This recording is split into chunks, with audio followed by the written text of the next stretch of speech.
Yo guys, welcome to the Zelda fiction. Today we are gonna see, what if Naruto got exiled and got Harem Koyuki, Anko, May.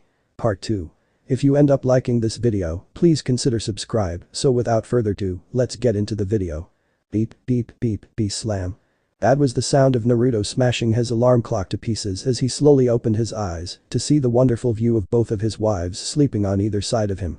Yujiro was on his left side and Fu was on his right, both with smiles on their faces as they snuggled into him. He chuckled slightly before deciding it best to wake them by bending his head down. He planted kisses on both of their foreheads, causing them to stir in their sleep. Eventually the pair started to awake and both yawned in synchronization, to which he found to be cute when both wiped the sleep out of their eyes before they concentrated on him. Smiling back at him, the two women kissed him on lips as their form of mourning. Well, that sure is one way to wake up to a beautiful sight, especially after what we did last night. Naruto smirked as they broke the kiss and winked at his wives, who blushed deeply when they remembered last night's activities. Yujiro then lightly slapped him for the comment. Naruto-kun, stop being a pervert. Yujiro playfully reprimanded that only caused all three to laugh lightly. It was then that they caught sight of the clock on the opposite wall and noticed that it was 8 AM, meaning that they had an hour to get ready before having to meet the captains at the Hueys for their departure to Konoha, a place that Naruto was in no hurry to arrive at all. I think it's time we get up, after all it wouldn't do good to come late and disappoint everyone. Naruto said as all three began to change into their uniform and eat breakfast. After they ate breakfast they made their way to the launch deck of the aircraft carrier. On the way they received numerous salutes, to which they returned and proceeded to climb the corridors until they finally reached the launch deck. On the deck, 3 Hueys were stationed in a line, and in the B pit were both pilots that were doing final checks on the machines to make sure they were working properly. In front of them stood the captains and 15 soldiers. The 15 soldiers were standing at attention and in 3 ranks of 5. The captains stood a few feet in front and facing them. When they saw Naruto, Yujiro and Fu arriving, Akio began the drill. Commanding officer on deck, salute. She finished yelling as each member of the group saluted their generals. Said generals marched in sync until they stood in the center between the captains and the privates. At ease, men. Naruto ordered as the soldiers withdrew their hands from their foreheads and placed their hands behind their backs whilst widening the space between the legs in a more relaxed stance. Once they were done, Naruto thought it best that he give the advice he had given his captains the previous day, as they would be being inserted into a potential hostile country. They needed to be aware of the tension that was sure to come about whilst in Konoha. Now first of all I want the first rank and the first 2 people on the left in the following rank to take 1 step forward. The first rank, containing 5 soldiers, and the other 2 soldiers took 1 step forward completely simultaneously. You 7 will be bodyguards for captains. Fujita, Hokkaido, Yamagata, Kyoto, Okayama, Kumamoto and Okinawa. You will defend them until told otherwise by either a captain or general. We will be traveling to Konoha and our ADA is 1200 hours. The east is a very hostile area and you will treat everyone there with caution. When we arrive you will activate your hidden cameras. This will serve mainly as evidence in case you are attacked. In the event that you are attacked you are allowed to use lethal force. They may also come at you in a mob, if so use your flares to signal us and stand your ground until reinforcements arrive. When we arrive we will head to Konoha's Chunin Exam Stadium, where I will face the Konoha 11 in one-on-one matches. You will be guarding the captains in their designated seating area and will prohibit anyone from entering unless given permission by either the captains or generals. After that we will stay at a hotel where tomorrow the negotiations will continue. Then we will rendezvous with the Hueys, codenamed Hawk, and extract back to HQ. In the meantime everyone else is to secure the rendezvous point and make sure no one unfavorable tries to sabotage us or gain information on our armed forces. Understood. Naruto finished as he waited for their replies. Sir, yes sir. They chorused all together. Right face. Sato stated as the soldiers all turned 90 degrees clockwise so that they were now facing the Hueys. Mount up. Sato continued as each rank marched in sync towards each helicopter and proceeded to board them and check their weapons and other equipment to make sure they were in good conditions. When they were all seated, Naruto, Yujiro, Fu and the captains also boarded the Hueys as the rotating blades started to pick up speed and dust. Upon taking his seat, Naruto pressed his right index and middle finger to his ear in order to activate his codec.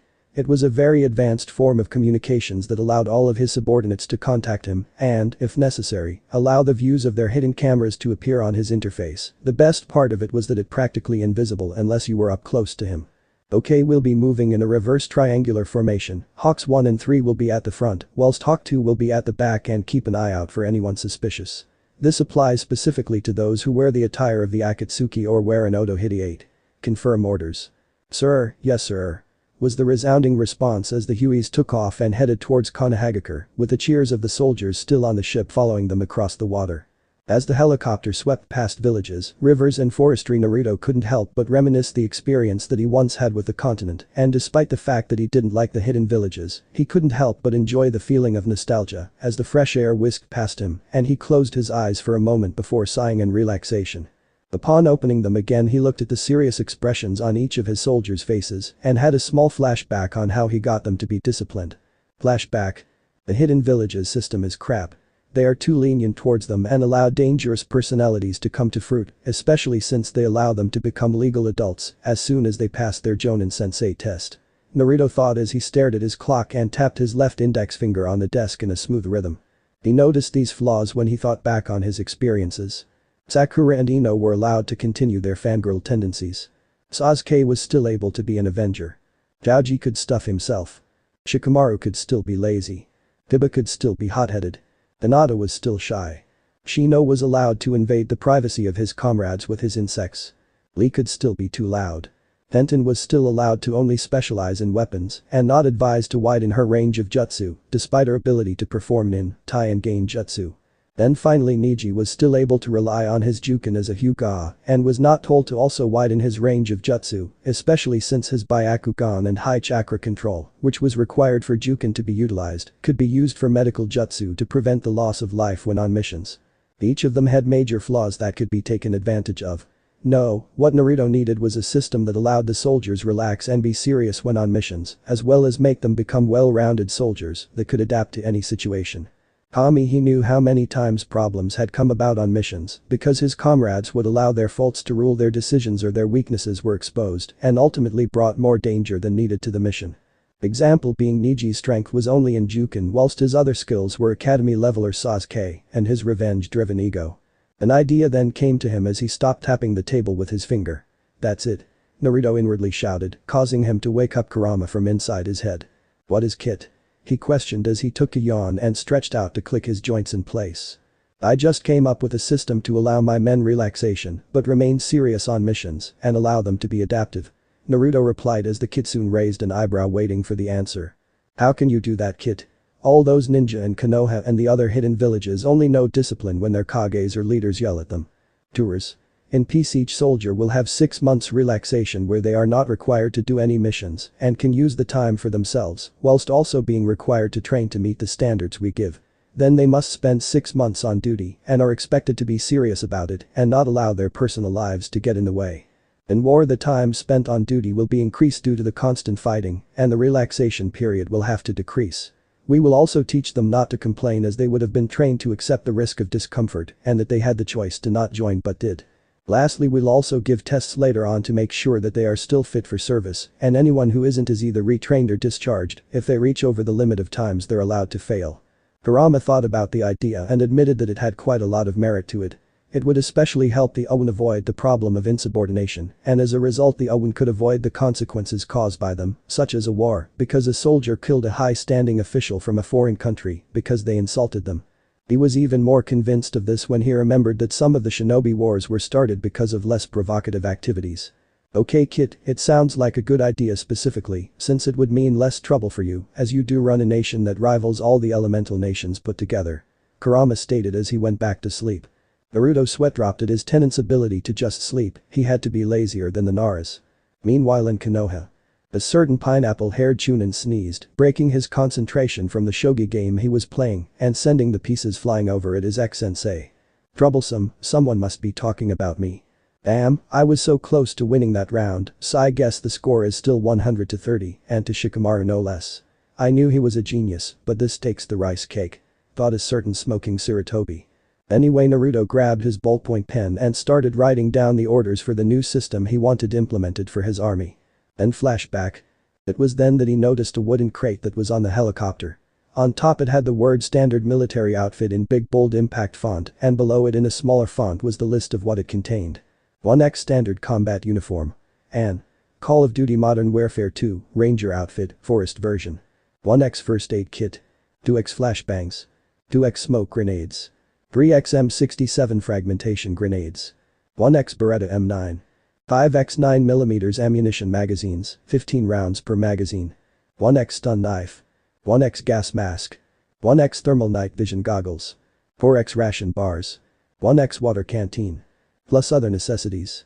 The crate itself was missing the standard Colt M16A2, but Naruto had denied it as he believed that the rifle was only really necessary when facing numerous opponents at once and not in one-on-one fights.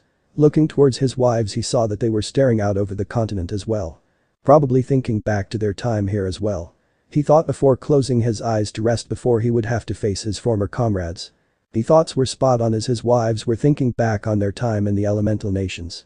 Yujito was remembering the only good times she spent with Team Samui that included Kari, Amui and Samui as their leader. Fu was thinking back on her only friend Shibuki, the leader of Takigakure and also a friend of Naruto, when he was still a part of Team 7 and was tasked to escort him back to Taki to rule it. In fact, due to unforeseen problems he ended up saving Taki, although his sensei only seemed to praise the other two. Looking back to their husband and then glancing at each other, they both came to the same conclusion. We're not going to let anyone hurt Naruto-kun or either of us because of their bitterness. That we swear on. Meanwhile in Konoha.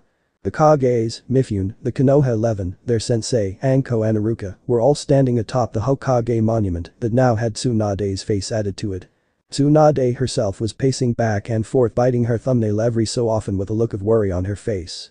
Though nobody who knew of her connection to the blonde Jinchuriki would blame her, as she did view him as a surrogate little brother. The Konoha 11 had mixed feelings. Some people were curious as to what their friend now looked like and how he became a leader to a continent that had basically the same problems as them. These were Shikamaru, Shino, Lee and Chaoji. Then there were people who were nervous about meeting the man who they had beaten 10 years ago. These were Ino, Hinata, Kiba, Tenten and Niji. Finally there were those who wanted nothing more than to beat the man to a pulp and steal all that he had made to fulfill their own desires, namely Sasuke and Sakura. The Konoha 11 senseis, along with Iruka and Anko, were wondering what the blonde looked like after 10 years, aside from Guy and Kakashi who already knew but refused to divulge any information on him. Many though shivered when they heard Anko whisper to herself all the possibilities that he could look like, as well as how he had grown. In more ways than just height-wise. The Kages and Mifune were just thinking of ways of how Naruto could beat any of the Konoha, and so far they couldn't come up with anything. The only thing they thought he could fight with was hand-to-hand combat and weapons, and even then they were sure it wouldn't compare to the Konoha 11s, since they can use chakra and he can't. It was 12 p.m. when the Kages, Mifune, Guy and Kakashi heard the familiar chopping sound of the Hueys. They glanced at the others who were looking around, wondering what the noise was. "What is that sound?" was the question that was generally being mentally asked amongst those who had not encountered the helicopters. Looking out over Konoha, they saw the Hueys approaching them at high speeds that they themselves would be hard-pressed to match.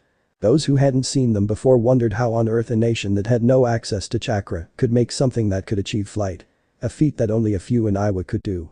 They were not the only ones staring up at them in confusion and awe, as many of the Konoha villagers and ninja were thinking the same thing.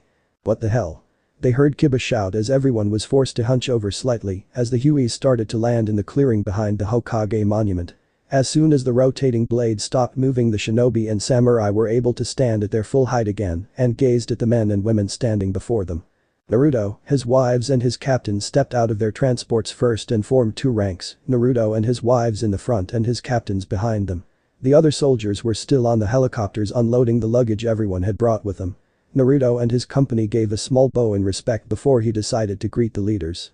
"Good evening Hokage Dono, Kazekage Dono, Mizukage Dono, Tsuchikage Dono, Raikage Dono and Mifune Dono."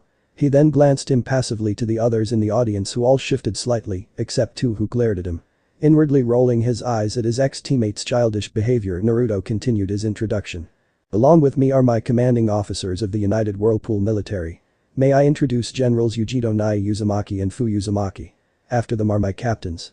Captain Akio Fujita, commander of the 1st Infantry Squad.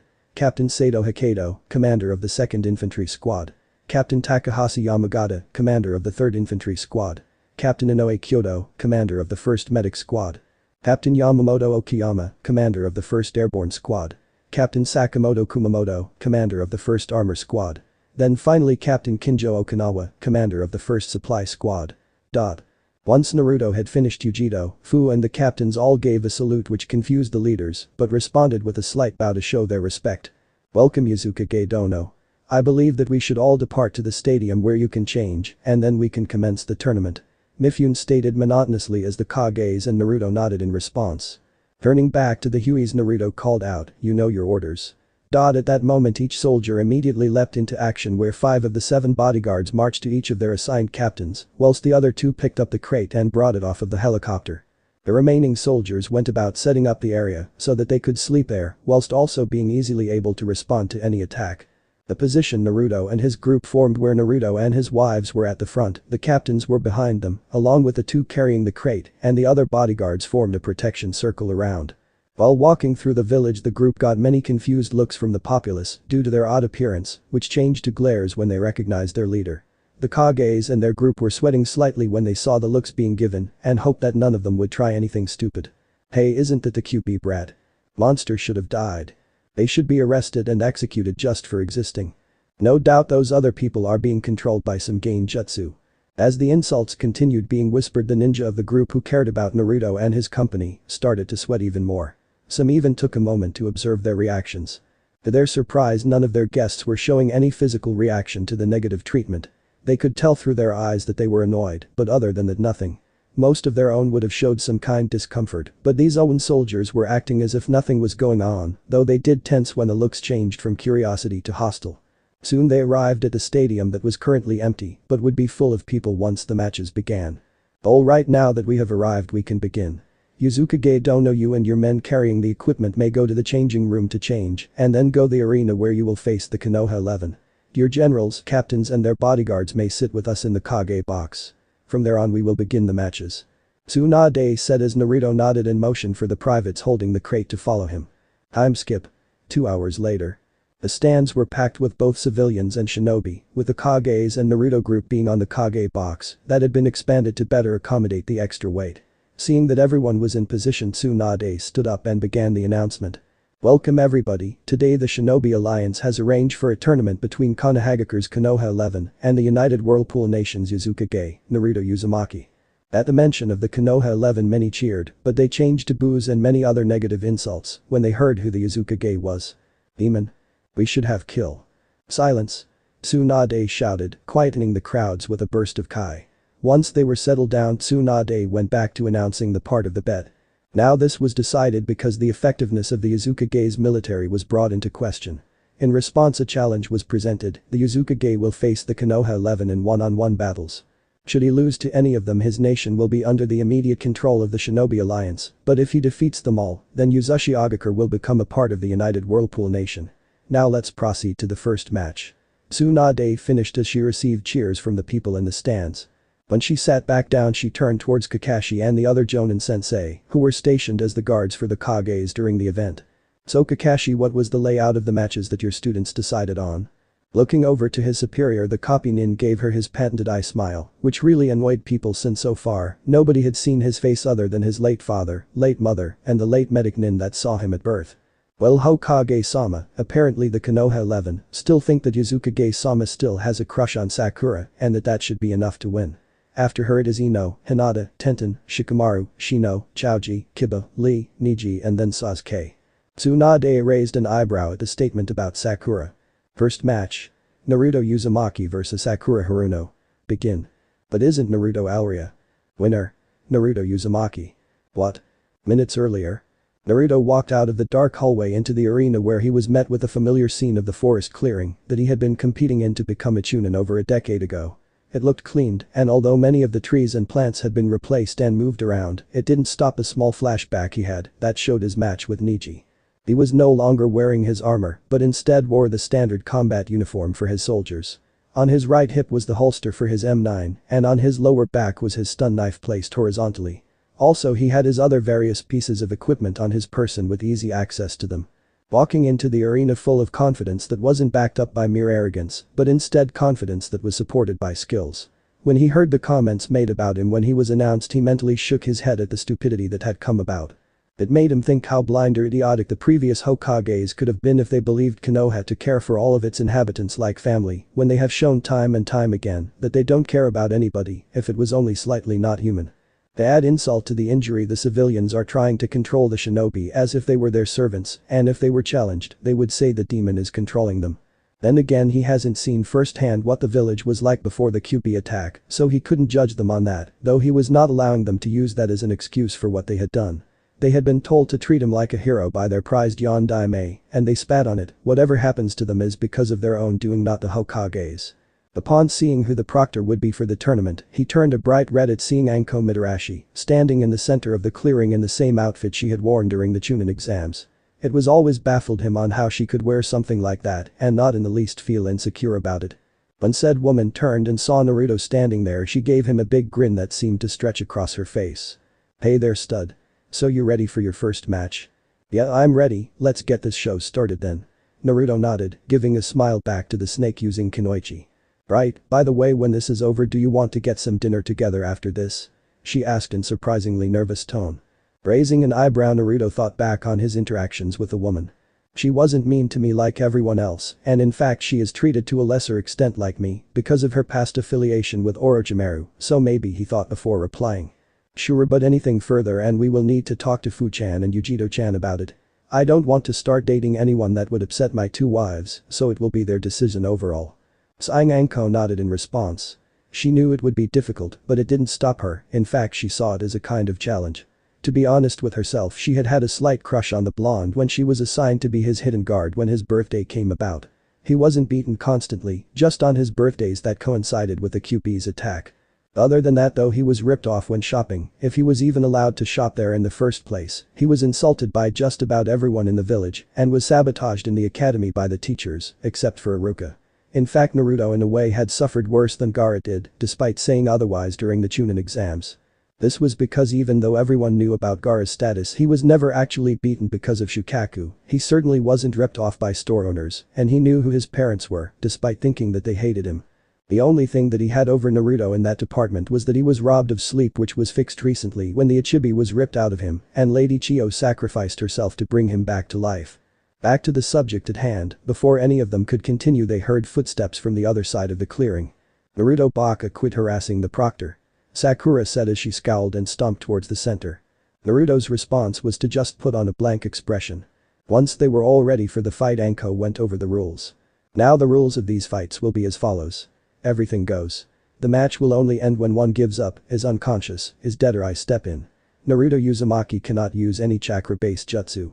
Lastly, there must be no outside interferences. Failure to comply with these rules will result in automatic disqualification. Understood? Receiving two nods in acceptance, Anko raised her right hand above her head. First match. Naruto Uzumaki vs Sakura Haruno. Begin. Anko brought her hand down and jumped out of way to avoid the charging banshee that was Sakura Haruno. "Ah! I'm going to beat your face in for surpassing Sasuke-kun," she shrieked as she charged in with a sloppy left hook, intent on crushing his skull with a fraction of Tsunade's strength. Naruto remained stock still with that blank look on as Sakura closed the distance between the two. 10 meters. 5 meters. 2 meters. "Jai!" Sakura shouted as she swung her fist at the blonde. Naruto sidestepped to the right and delivered a hard elbow blow to the back of her neck, causing her to be temporarily stunned and hunch over as she lost her balance. Naruto then raised his right knee and struck right in the solar plexus, causing her gasp as her breath was robbed from her, as well as causing her to throw up her lunch. The pain was too much for the dieting, physically weak medic Nin and passed out, falling none too gracefully into a puddle of her vomit that smelled awful. Seeing that the pinket was out for the count, Anko shouted, "Winner. Naruto Uzumaki." In the Kage box. Seems like they were wrong. Inoki snorted as the other Kages nodded in agreement as Sakura was taken off the field by stretcher bearers. Meanwhile, the captains of the United Whirlpool military were snickering at the match. They hadn't seen anything so pathetic in their lives. Even fresh soldiers fought better than that when they started training. Back in the arena. Naruto and Anko were sorting out the finer details of their date when they saw Ino approaching. When both of them were ready, Ino wanted to apologize for her and the others' treatment of him before his exile. "Naruto, before we start, I want to say we're all sorry about what we did to you before you were banished. Can you please forgive us for our foolishness?" Her response was for Naruto to close his eyes and sigh. To be honest, he didn't want to bring this up until after the fights, so he decided it was best to answer the girl with something along those lines.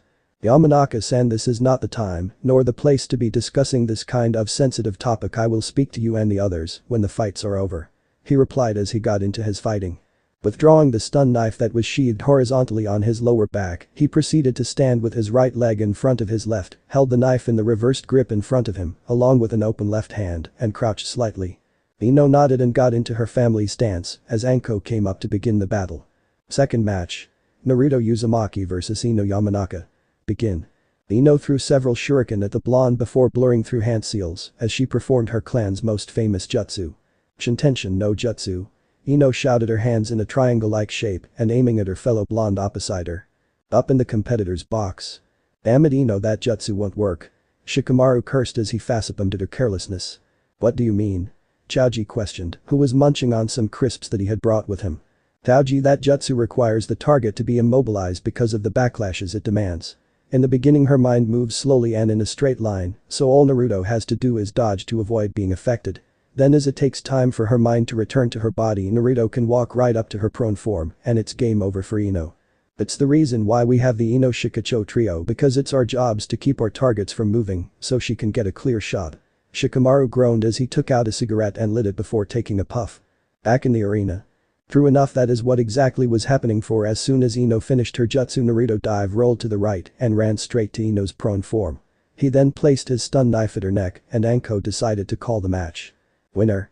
Naruto Uzumaki. Anko shouted as many of the ninja from the other villages cheered for the good fight, whilst everyone from Konoha were still stunned as they couldn't realize that the man down there was the same teenager they mistreated 10 years ago. As Ino came to, it took her a moment to realize that she had lost. Getting up, she walked over to the exit.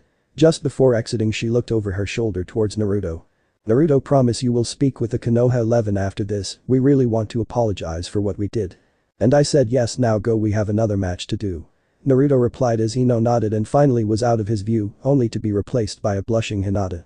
Once everyone was ready, Anko began the next fight. Third match. Naruto Uzumaki vs Hinata Hyuga. Begin. For a moment neither of them moved until Naruto moved his hands to his shirt and started to remove it. Phew, it's hot. In fact, it's so hot I need some more air. He said as his shirt was halfway off, causing a lot of females to blush at his toned abs and chiseled chest and many males to glare in jealously. Naruto-kun hot. Hinata muttered as she pressed her index fingers and tried to get rid of the blush on her face. Soon it was too much for shy and timid Hinata, and it was much worse as she started having perverted thoughts. The result was her blasting off from a geyser of a nosebleed and pass out from both blood loss and the impact from falling. Naruto smirked as he put his shirt back on as everyone else sweat dropped at the victory. At seeing everyone's faces, he scowled. Hey, not my fault she's weak against my physique. Naruto said as everyone was snapped out of their dazes. A winner. Naruto Uzumaki. Anko asked uncertainly as she was also in a daze, but not from Hinata's loss. The stadium stayed quiet as Hinata was carried out of the arena as Tenten took her place. They may have been beaten easily, but I can assure you that you'll break a sweat facing me. She stated boldly as she got into a fighting stance. Good. Was all Naruto said as he too got into a fighting stance. Fourth match. Naruto Uzumaki vs Tenten. Begin. Anko shouted, this time jumping away as she knew Tenten's jutsu were of the widespread kind. Indeed, she was right. Almost as soon as she had began the fight, Tenten had already brought out her sealing scrolls and proceeded to unseal her weapons from them as they sailed at the ex-Konoha shinobi. Unlike the others, Naruto was forced to dodge or deflect her weapons as they came flying at him from almost all directions, though it was easy for him to do so, judging from the smirk on his face. They'd get annoyed so that she uses that big scroll on her back. Then I can go on the offensive. He thought as he dodged a kunai that missed him by a centimeter. Tenten though was getting frustrated. She had thrown all kinds of weapons at him only for him to either dodge or deflect him with that strange knife of his. Upon looking at it, she knew it was a high-quality weapon and would have had stars in her eyes if she wasn't in the middle of fight right now. Looks like I'm going to have to use that. She growled as she jumped on top of the farthest wall and took off the large scroll on her back. But she's doing it. Naruto thought as he pulled out an M67 frag grenade and took off the safety pin, but kept the safety lever on. Tenten threw the scroll overhead, shouted out one of her most powerful attack. Soguten Sasi. The sky literally became black from all the tools raining down on Naruto, who finally let go of the safety lever and tossed it at where Tenten was following the barrage. Boom. The resounding explosion caused many to gawk at the power behind it. It was twice as powerful as an explosive tag. How on earth did Naruto design that? Was the general thought going through the Kages and ninja. Though there were plots of stealing the technology from a certain Raven, Pinket and Council. But that wasn't the end of it, no, in fact the shock wave caused by the explosion caused the weapons to go flying off course, leaving Naruto fine in the middle of a circle, surrounded by Tenten's weapons. Speaking of Konoha's weapon mistress, Tenten lay unconscious on the floor with multiple burn and stab wounds caused from the heat and shrapnel from the grenade. As she was carried away, Anko let out a whoop of joy. Finally. Some actual fighting is happening. I was afraid Naruto-kun would be able to win this without even trying. Winner. Naruto Uzumaki. Anko shouted in joy as said blonde chuckled at her antics. Kage box. It looks like Uzukage Dono's military are competent. Wouldn't you agree, Tsuchikage Dono? Mei specifically asked Inoki, who humped and looked in another direction, though on the inside he was regretting his decision with every victory. Naruto's captains and wives were smirking at the complete awe shown to something they considered a minor tool. Imagine their surprise if they saw a nuke. Was their general thought as each one laughed inwardly. Arena floor. Damn, you're cutting through them like butter. Are you sure you're not cheating?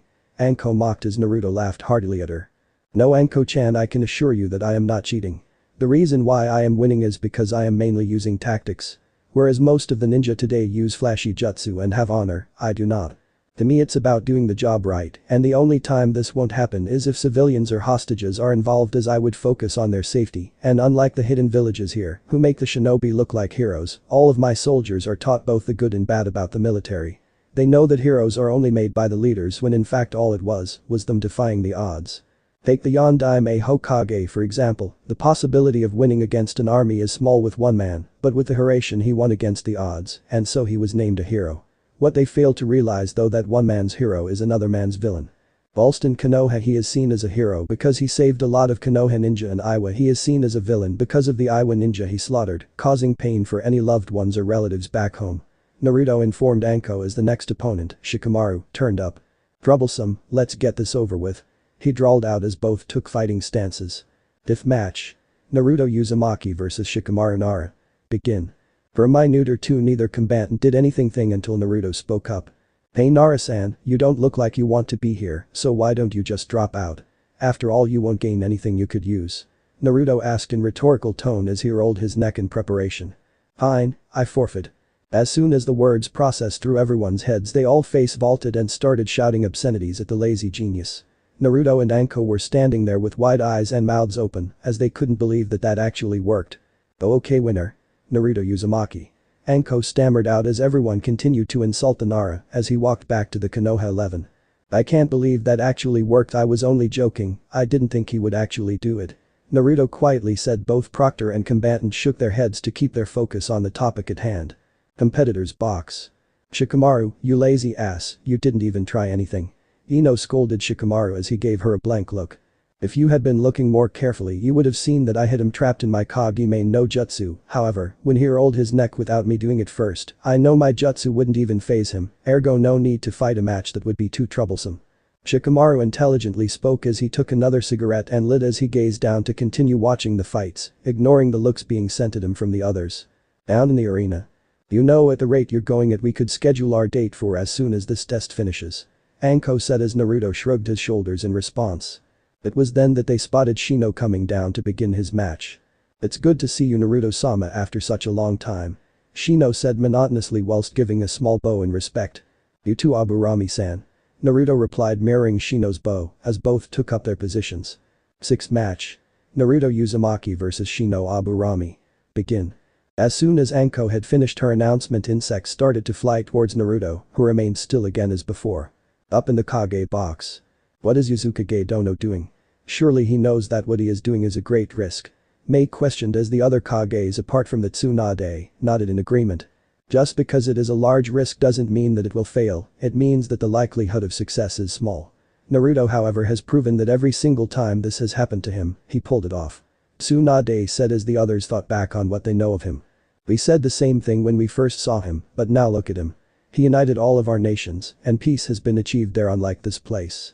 Akio added, muttering at the end to only allow her companions to hear it, causing them to snicker slightly. But Naruto and Shino. Naruto waited until all of the insects covered him entirely. He then discreetly pushed the button on the stun knife to activate electrical shock to be initiated.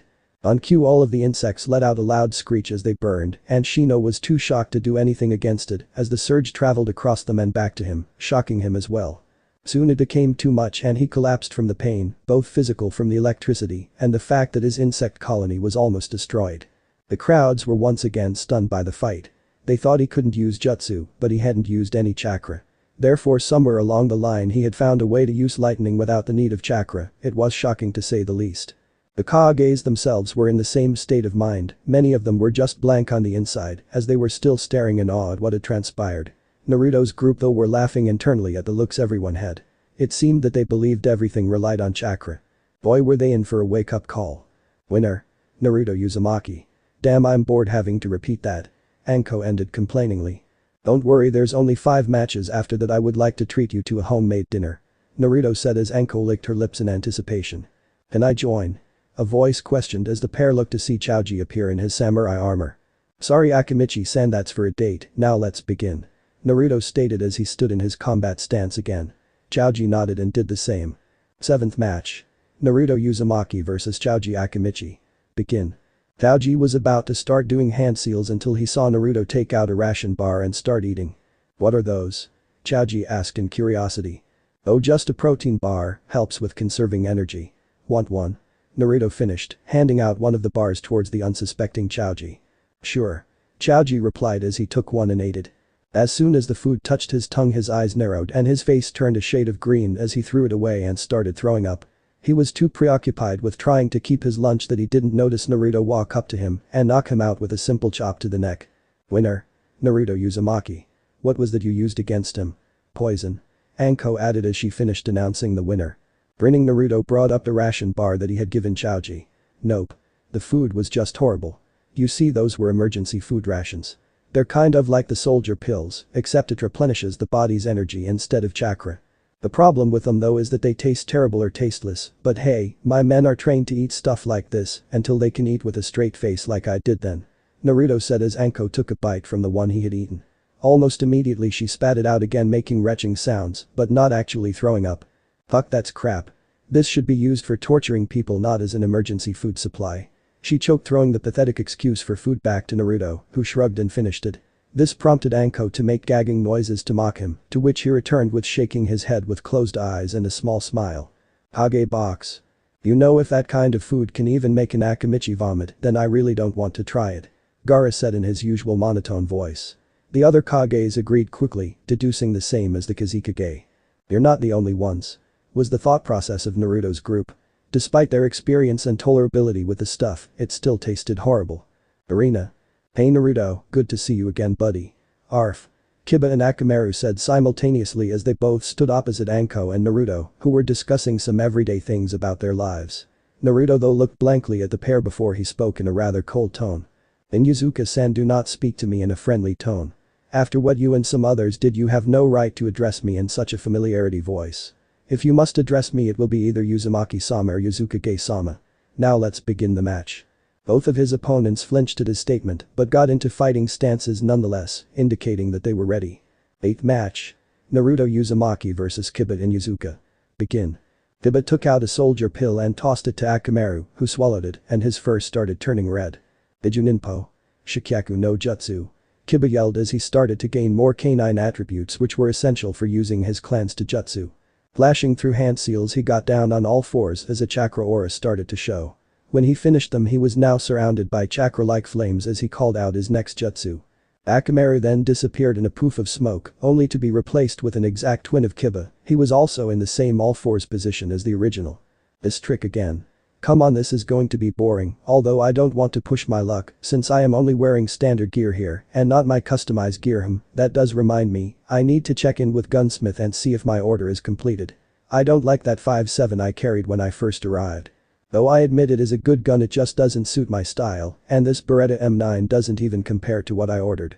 Naruto thought as he stared off into the distance with a bored look on him. Upon see how bored Naruto was, Kiba exploded. Fuck, what's up with you? Don't ignore me. He shouted as he snapped Naruto out of his daze. Oh, it's just you and Inuzuka-san, could you please not yell, I'm trying to think here. Naruto dismissed as he was intentionally doing it in order to enrage Kiba. It appeared to be working as both Kibas frowned deeply at the dismissal Naruto gave them. We'll show you not to underestimate us. Jujin to Jutsu Ogi. Kitsuga. The original Kiba yelled as both lunged at Naruto whilst transforming into miniature tornadoes that would rip anything that touched them to shreds. Naruto smirked as he took out the pin to the smoke grenade and dropped it on the floor, causing a grey cloud of smoke to fill the arena, blocking everyone's view in the process. Kage box. Why would Naruto do that? I read the reports of his Chunin exam preliminary match, and it said Kiba did the same thing and almost won because of it. What does he gain from giving Kiba the advantage? Tsunade said as the other Kages looked to her in confusion before looking back to fight in the arena. Arena? Ha. This what you come up with? Man, you must still be the dead last if you think this will work. I mean, how can you forget what happened at the Chunin exams? I'll still find you. Kiba said as he used his enhanced senses to locate Naruto from within the smoke. But the Konoha 11. Why is Naruto making a rookie mistake of allowing Kiba to easily find him when he is relying on sight mostly? Ino asked as the rest of the Konoha 11, minus Shikamaru, nodded in agreement. Sighing, Shikamaru decided to re-enlighten them on how Naruto has been fighting so far. This is too troublesome to say, but look back on how Naruto's been fighting his matches presently. He said as the others thought about what he meant. It was Niji who answered him. He has been using deception. Niji said.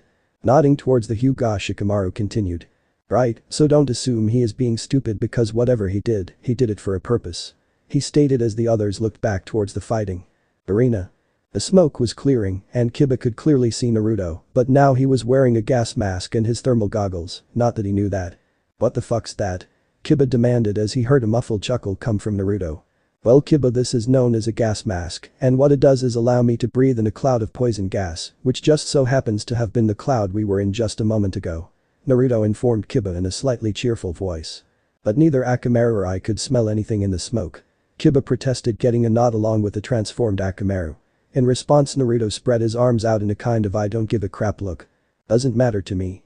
I'm safe with this mask on, and you should be feeling the effects of the poison right about now. Naruto stated. As soon as the words passed his lips, Kiba immediately felt his right arm fall limp and go numb. He couldn't move it no matter how much effort he put into moving the limb. Fuck, he's right. Kiba whispered to his partner, who whined in worry. I can give you the antidote if you surrender and forfeit the match, or you can continue to try and win, and I will keep avoiding you until you drop dead and I win anyway. So which will it be?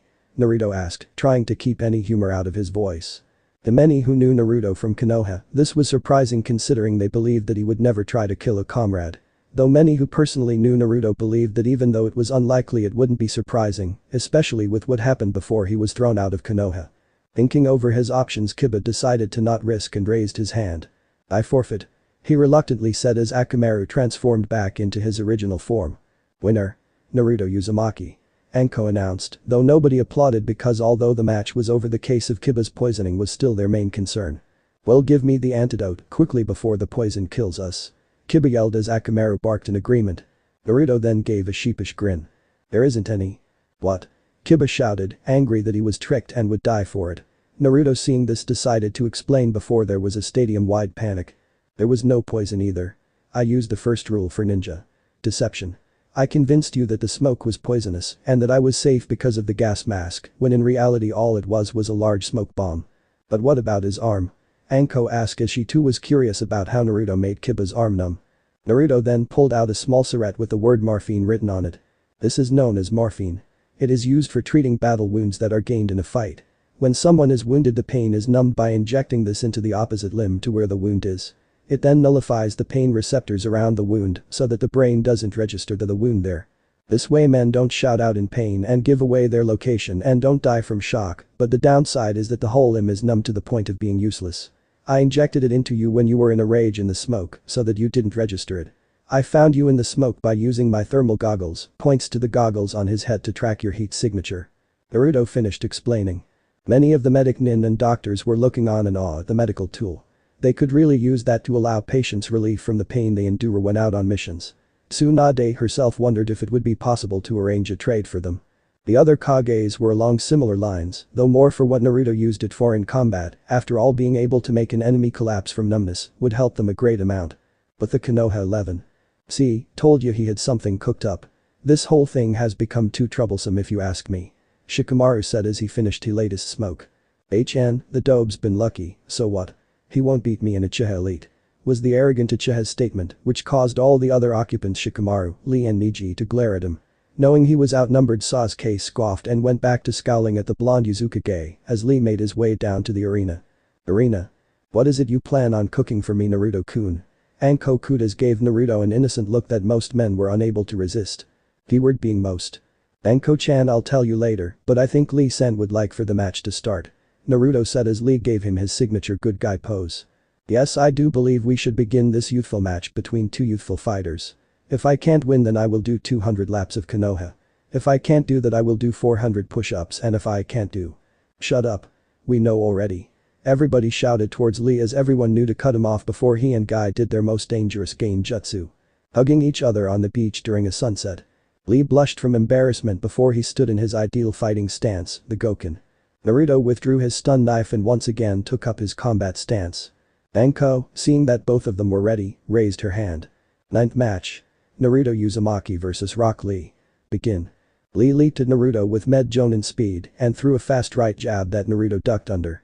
Lee was about to aim a kick but was surprised when he felt Naruto stab his knife into his right calf. He vaguely saw Naruto press a button on the knife until his whole world suffered from pain and from the same electric shock that Shino had received, but got the full power of it rather than a diluted version that Shino got due to him being in direct contact with the knife. Soon the pain was too much and he passed out. Winner. Naruto Uzumaki. Anko said as cheers came from many of the foreign shinobi present and boos from the Konoha residents. I know the fight with Lee was disappointing, but I couldn't find any names for the techniques he used, so I wanted to wrap his match up quickly. Both Anko and Naruto rolled their eyes at the Konoha residents and wondered how the negotiations were going to go if Konoha had a mindset like this as a whole. As Lee was carried off and out of the clearing, Neji took his place and got into his Juken without even speaking a word and activated his Byakugan. He knew that Naruto was not in a speaking mood for the Konoha 11, especially those who abused him before he was thrown out of Konoha. His aim so far was to beat Naruto in this fight. Once Naruto was ready as well, Anko decided to start the second to last match. 10th match. Naruto Uzumaki vs Neji Hyuga. Begin. Almost immediately Neji lunged with a Juken strike to Naruto's right shoulder, to which Naruto sidestepped, and both began a series of taijutsu blows, blocks, dodges, counter-blocks and counter-attacks. To the audience it was astounding that Naruto was facing down one of the most effective taijutsu, with little to no effort being needed. Neji was getting annoyed as his prize Juken was completely obsolete against the blonde who dodged or deflected all of his attempts to shut down his chakra network. How is he doing this? The Juken is supposed to be one the most prized taijutsu style, and this man is easily avoiding it and he isn't even using any jutsu, just that knife and taijutsu.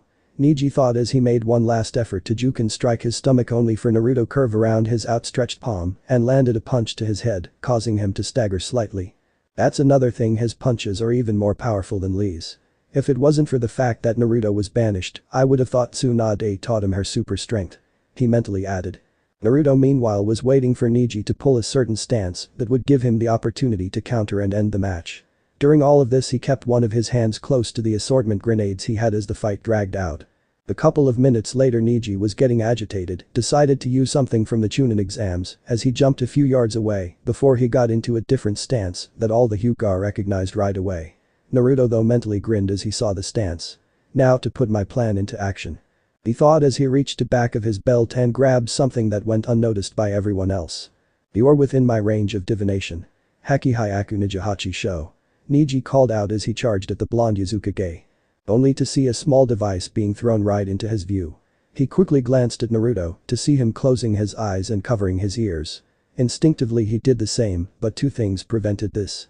Firstly, he forgot to deactivate his Byakugan, and secondly, he didn't cover his ears in time. The result was for him to be blinded by a large flash and to go deaf from a loud bang that ringed through his ears. It didn't help that the Byakugan enhanced his vision quality, so he felt the effects more than a normal person would. Falling back from seeing white and being slightly deaf, he wasn't aware of Naruto's fist smashing into his face, sending him skidding a few feet away before he was unconscious. Naruto grinned as he pulled his fist back to his side. What happened there, Naruto-kun? I saw a flash and heard a loud bang, then I see Neji knocked out. Anko asked, cradling her head slightly to steady herself. Well, you see. When Neji charged at me I threw what is called a flashbang. It temporarily blinds and deafens the enemy to disorientate them. Thanks to this I got an opening and all it took was a hard punch to put him out. Naruto explained as Anko laughed at the grin he was showing. Fuck, you're good at this shit. Anyway, one more and then we go on our date. Anko said as they saw the last of the Konoha 11 come down. When Sasuke came out onto the field he still had that beepy smirk of his he always wore when he was convinced that he would win. He had his arms folded over his chest as he casually walked into the arena with an air arrogant surrounding him. Naruto's eyes narrowed at the sight of the man that had caused him to be thrown out of Konoha. Though I think I should thank him for that, as I did find a better place to go to and marry my 2 wives. Naruto thought as he went to stand next to Anko. In his mind he heard Kurama growl at the uchiha. That waste of space. Kid, do me a favor and humiliate that bastard. I still have a bone to pick with that damn clan, especially after what Madara did to me both when he was facing that Senju and Namikaze. Kurama angrily said as he saw through Naruto's eyes the Uchiha flare his Sharingan. When the Konoha villagers and ninjas saw the legendary Sharingan they all cheered and praised him. On the outside Sasuke looked like he wasn't paying attention, but Naruto knew that all of the time he had known the Raven Head he always wanted attention and that right now he was mentally grinning. So dope, ready to lose to me again as like all the other times. He mocked as many others laughed at Naruto, thinking that it would make him do something rash and be disqualified. Yet I was the one to bring you back to Konoha, Uchiha-san. Please spare me any unsavory comments and let's begin. Naruto said as he moved his hand towards his stun knife again and he was about to grab it when Sasuke decided otherwise. Don't you dare insult me, an Uchiha elite. I bet the Yondaime and his wife didn't even want you considering they died just to get away from you. They didn't want to live with a demon so they killed themselves. Ha ha. Sasuke laughed as many of the Konoha residents laughed as well, whilst the foreigners believed that that was uncalled for but didn't say anything. Naruto bowed his head slightly so that his hair obscured his eyes from view and his right hand that was reaching for his stun knife redirected itself to take out the Beretta M9 and held it in front of him. He then used his left hand to pull the slide back to see that a round was chambered. Releasing the slide he took the safety off and stood in position. This time though it was different, it was more casual with his legs being slightly apart and his hands by his sides. Kage box. Uchiha-san should not have done that. Yujito stated as the other Kages turned towards her. What do you mean? Tsunade asked as even though she disliked the Uchiha, it was still her duty to look after him as well as all her other ninja, both as the Hokage and a medic nin. It's because of the weapon Naruto has now drew. Fu added as the Kages looked to her now, looking for more information. Seeing that she now had their attention, Fu decided to continue. You see, when he was tortured by people who he trusted a lot and prayed would stand by him in his moment of need, Tsunade winced at that. Something in him broke, Fu drew out at the end. And because of that Naruto developed a mental mode called killer mode. What it means is that he loses all other thoughts and goes into a kind of trance. No love, happiness or kindness. In fact there isn't even any negative emotions like anger or rage. All there is one thing. Kill. At one point Naruto was outnumbered by enemies and to combat them he entered this mode and let's just say it made the Uchiha massacre look tame. Yujito finished for Fu as the Kages turned back to look at Naruto more closely. Arena. When Yujito and Fu finished their explanation, Naruto lifted his head to stare right into Sasuke's Sharingan eyes. Sasuke himself was starting to doubt himself when he looked into Naruto's eyes. His half-lidded eyes were dead, looking as if there was no life left in them. His face didn't show any expression, just as blank as a fresh canvas. His hair caused shadows to appear over his eyes, making his posture even more deathly. Inwardly shivering, Sasuke drew his tanto in his right hand and stood in his Kenjutsu stance. The two stared at each other, one with a deathly gaze and one with a slightly nervous but arrogant gaze. Seeing that the two ready, Anko started the match. 11th match. Naruto Uzumaki vs Sasuke Uchiha. Begin. As if one cue, Sasuke weaved through numerous hand seals whilst Naruto just stood there, not reacting at all to the danger being presented. After Sasuke had finished making hand seals, he brought his left hand to his mouth and took a deep breath. Pain. Bikakyu no Jutsu. He called out as he released a large fireball, twice his height, at the rooted Uzukage. When the fireball connected it exploded and scorched the earth around it. Many people started to cheer, thinking that Naruto had been caught in the flames, to which Sasuke forgot about his initial fear, smirked smugly and turned off his Sharingan. After a few seconds he didn't hear Anko call him the winner and the cheers from before had died down. Upon closer inspection he saw that they were ones of shock and they were intentionally looking behind him. What are they so shocked about? He thought as he rose an eyebrow in confusion and turned around to see what they staring at. Only to find himself looking down the barrel of Naruto's M9. Bang. Ah. Sasuke shouted as he dropped his tanto so that he could cover his left eye, which now had a hole in it and was bleeding profusely. In reality that would have blown a hole through his skull, but because of his instincts, Sasuke was able to make the bullet go diagonally through his eye and out the side of his head before it hit anything else important. As soon as he fell to the ground, Naruto pressed the M9 against his forehead with that same dead look about him, as if it didn't matter to him that he had just blew a person's eye out. Naruto pulled the hammer back ready to fire another round directly into his brain and was in the process of squeezing the trigger but paused when he heard Anko shout out to him. "Naruto-kun, stop. You won all right. No need to go any further." Anko yelled as Naruto registered what she said and stopped within seconds of killing the Uchiha. Sasuke opened his only working eye to see Naruto's expression come back to reality, though he still had a cold expression on. Naruto relaxed his grip from pulling the trigger and pulled the hammer back into place before putting it back into its holster and walking off towards the changing rooms. "Asshole," he muttered as he passed the Uchiha without even looking at him as the medic nin came and tried to heal his eye. He then looked at Anko and gave her a small smile to reassure her that he was fine.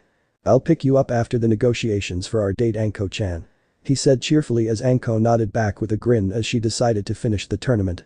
Winner of the tournament: Naruto Uzumaki.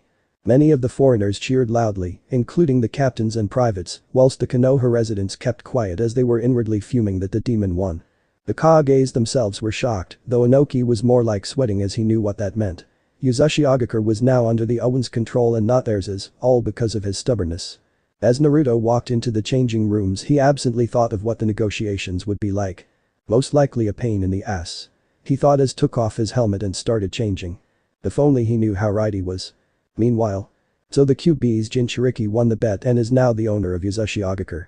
This does throw a dent into our plans, Madara said as he stood in front of the Jito Meizo that contained all of the biju that they had accumulated so far. "Why is that, Madara-sama?" Sasori said from within his puppet. "It is because judging from how big that ship of theirs is, they would need a coastline that allowed deep-sea ships to dock, and Uzushio just happens to be the only place with such a coastline. This will mean that the time it takes for the Owen to send troops across will be shortened," Madara replied. "What do you propose we do then?" Ku. Orochimaru hissed as Madara turned towards him. "We shall try a preemptive strike. Have the White Zetsu army stage an attack during the negotiations between the Owen and the Shinobi Alliance. Hopefully they will be able to capture the Jinchuriki as well," Madara ordered as Zetsu nodded and sunk into the earth until he was gone. Madara then addressed Madara. "I want you to sink their ship that is near Naha port in Kurigakure. Your ability to use clay birds should prove useful against their defenses." "On it, on." Madara responded as he made a large bird of clay, big enough for him to ride on, and flew out towards base plate. "Sasori, I want you to try and copy those devices the QB Jinchuriki used in the tournament. They could be very useful for the future. Orochimaru, organize our troops to be ready for when the reinforcements from the United Whirlpool army arrive. We must be prepared for anything." Madara finished as he used Jikikanaido to teleport himself to another location. As the others went away to do what they had been ordered to do, Orochimaru continued to scheme again at the prospect of getting the Sharingan. "Soon I will have Sasuke-kun and my ticket to immortality." Naruto stared at the ceiling to his hotel room, clad in his armor and white and orange trench coat. He looked like he was paying attention to the detail of the room when he was actually in deep thought about the talks. Specifically about the Uzukage. The man had no respect for anybody who was younger than himself, and it had been for this reason that there had been no mention of a Yondaime Uzukage at all. His reputation of being Ryotenbin no Inoki meant that he was quick to switch sides from one another, and that made him a very dangerous man when picking as an ally, especially when it came to trusting him.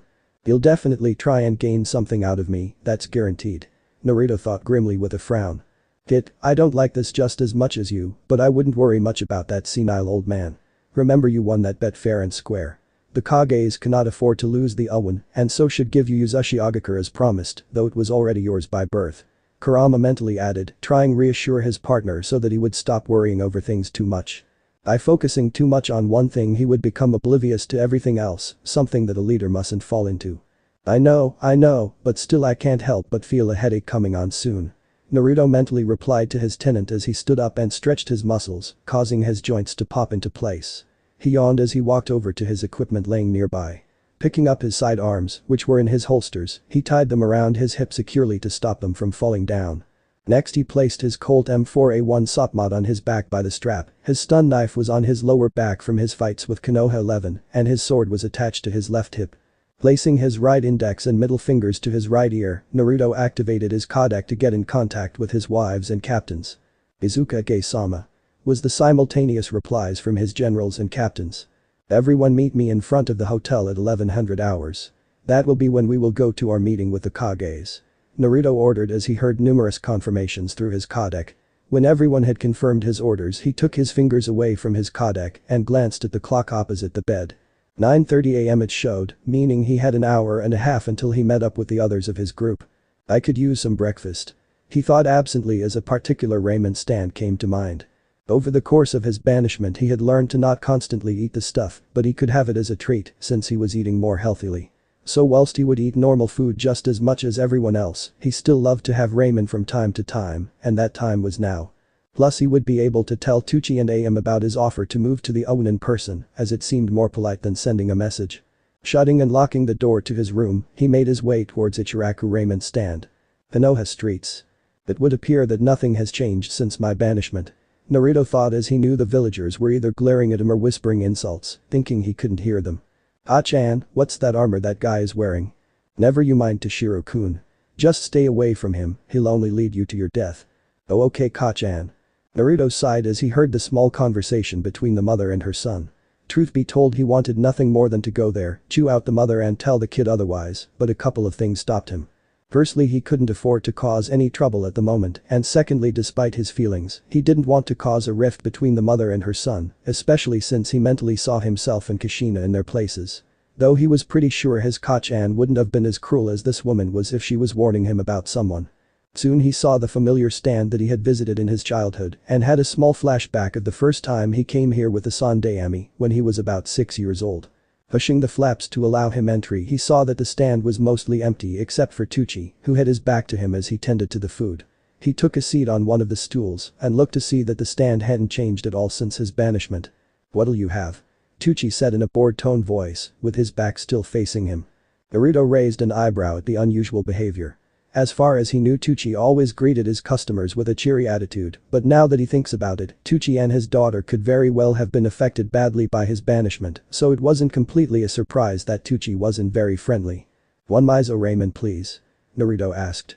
Tucci froze for a moment before as he recognized that voice. Ever so slowly he turned around slowly to see Naruto sitting there with his arms crossed and with a smirk plastered on as he watched Tucci in amusement. Naruto? Tucci stuttered as the blonde smirk widened slightly. Hey old man, how you been? Naruto asked as the man looked close to tears. Tucci was indeed close to crying in joy at seeing his favorite customer. When the man and his daughter heard the news that Naruto was being banished, they immediately tried to visit him, but as they arrived at the prison, they saw some of Naruto's comrades leaving riff smiles or smirks that didn't please the pair.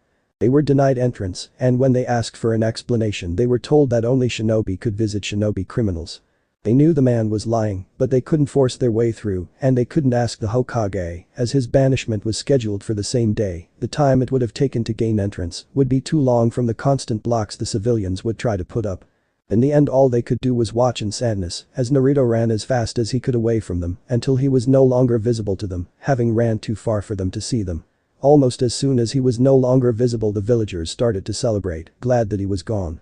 From then on both Tucci and AM were cold to anyone who badmouthed Naruto. There was even a case where someone insulted Naruto's parents, which resulted in Ayama discreetly putting laxatives in the person's food.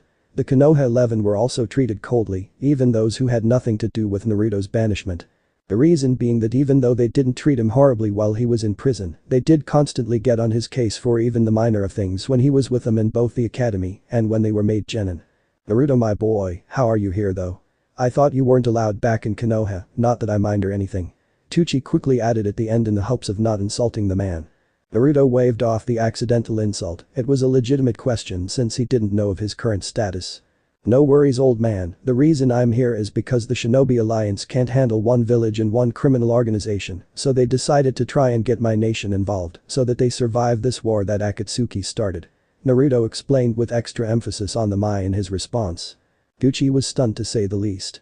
He knew that the Shinobi Alliance was losing the war and that they were in meetings with United Whirlpool Nation's leader, but the emphasis on the mai made it sound like, "You're the Uzukage aren't you?"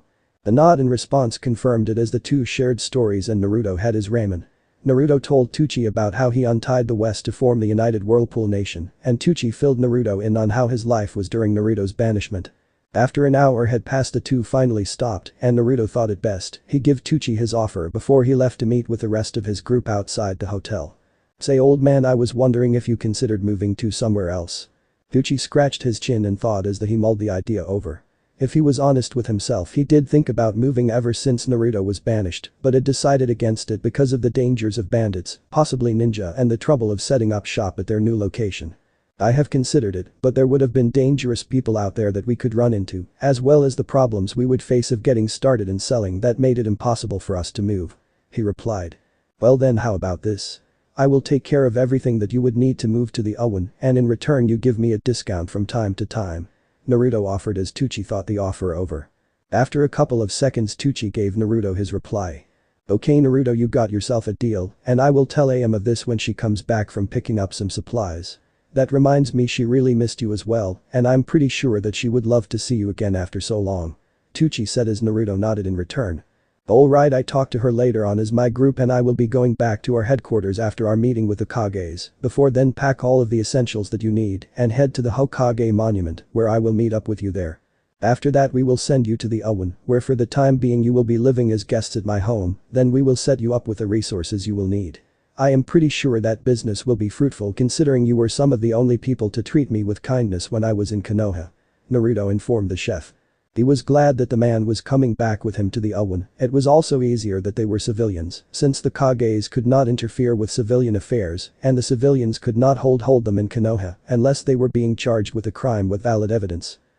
It would seem that the civilians' efforts to be in control of Konoha by stating that civilians were under their complete control were actually working in his favor now. It was then that he noticed that it had been hours since AM had gone to get supplies for the raiment stand. What could be taking her so long? She wasn't the kind of person to allow anything to interrupt her when she was working. So that meant either she was having trouble with getting the supplies before she could leave, or someone has stopped her mid-journey. Taking the necessary Ryo out to pay for the meal, he laid the money on table before addressing Tucci. I'll see you later, old man, and remember only essentials. We can only take so much before it becomes a danger.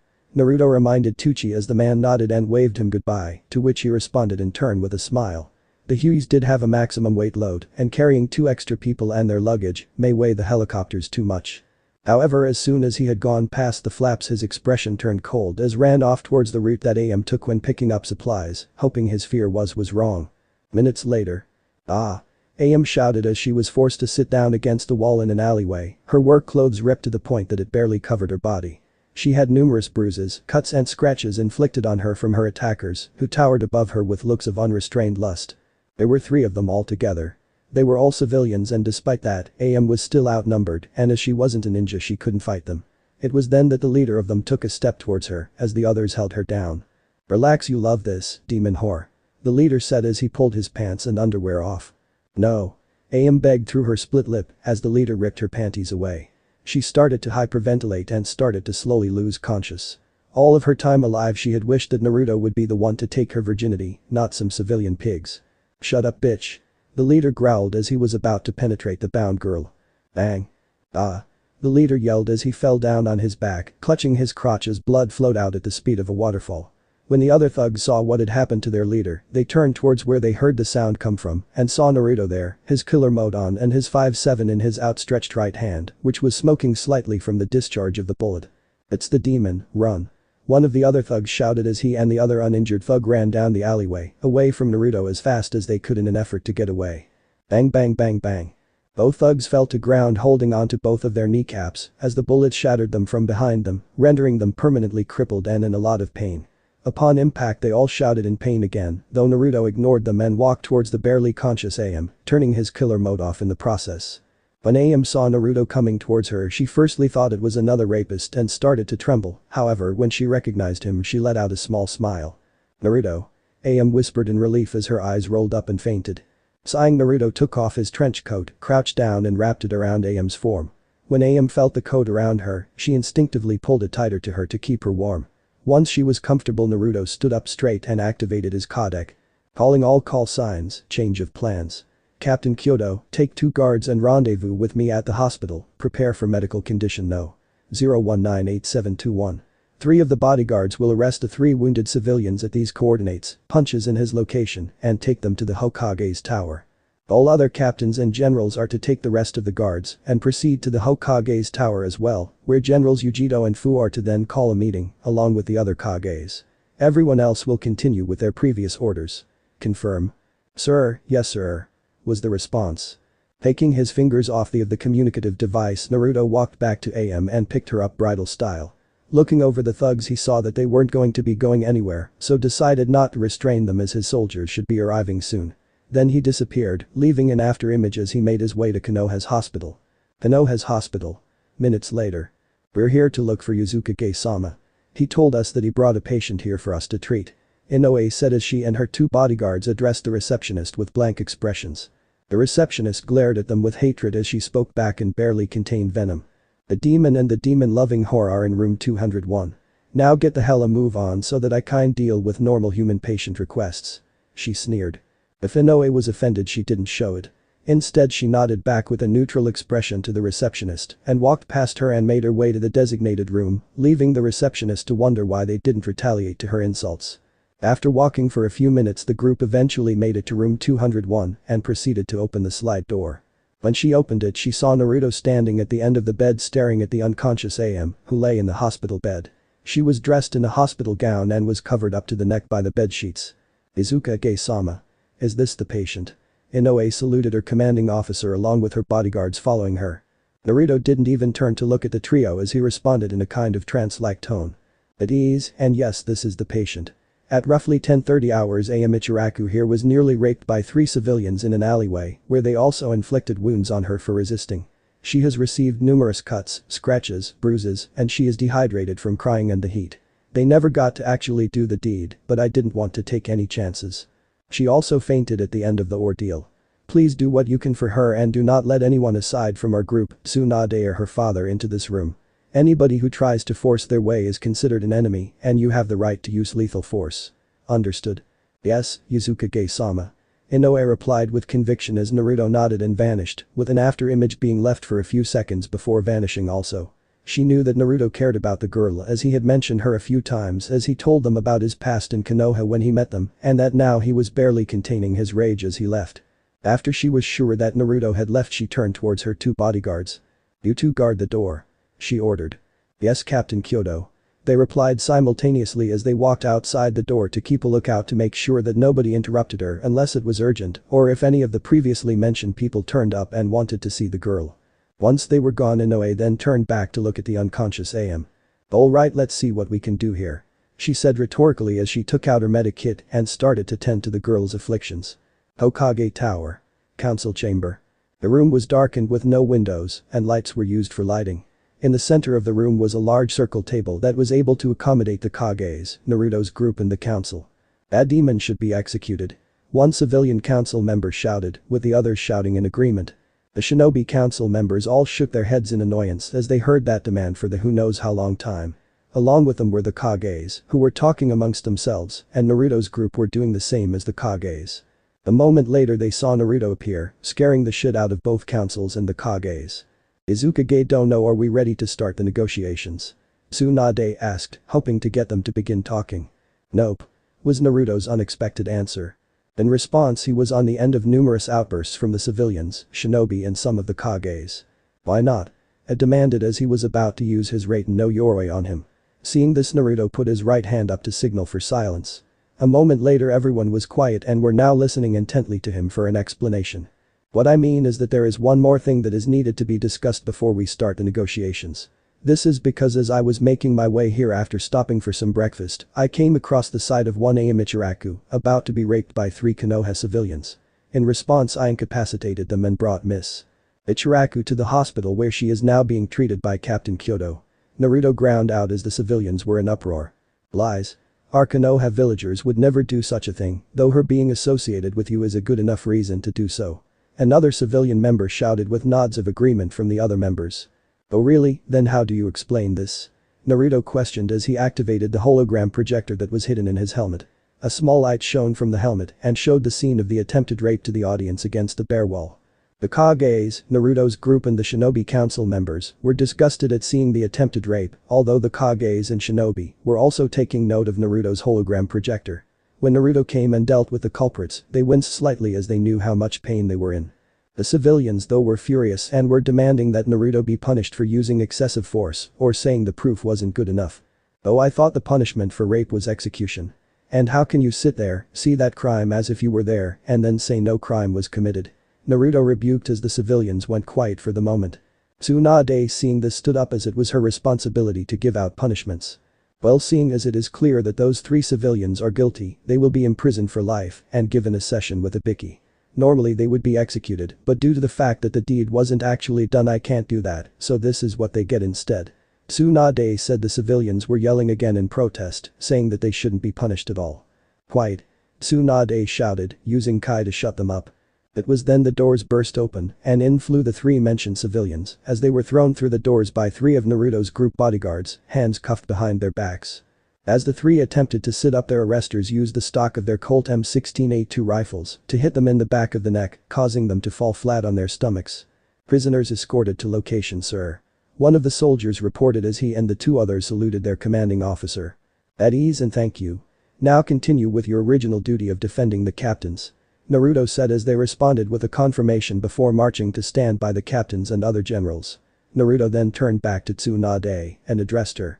Okage Dono, personally I do not like your decision, but they fall under your jurisdiction, so I have no choice but to hand them over to you. He said with a slight frown since he was upset about the punishment.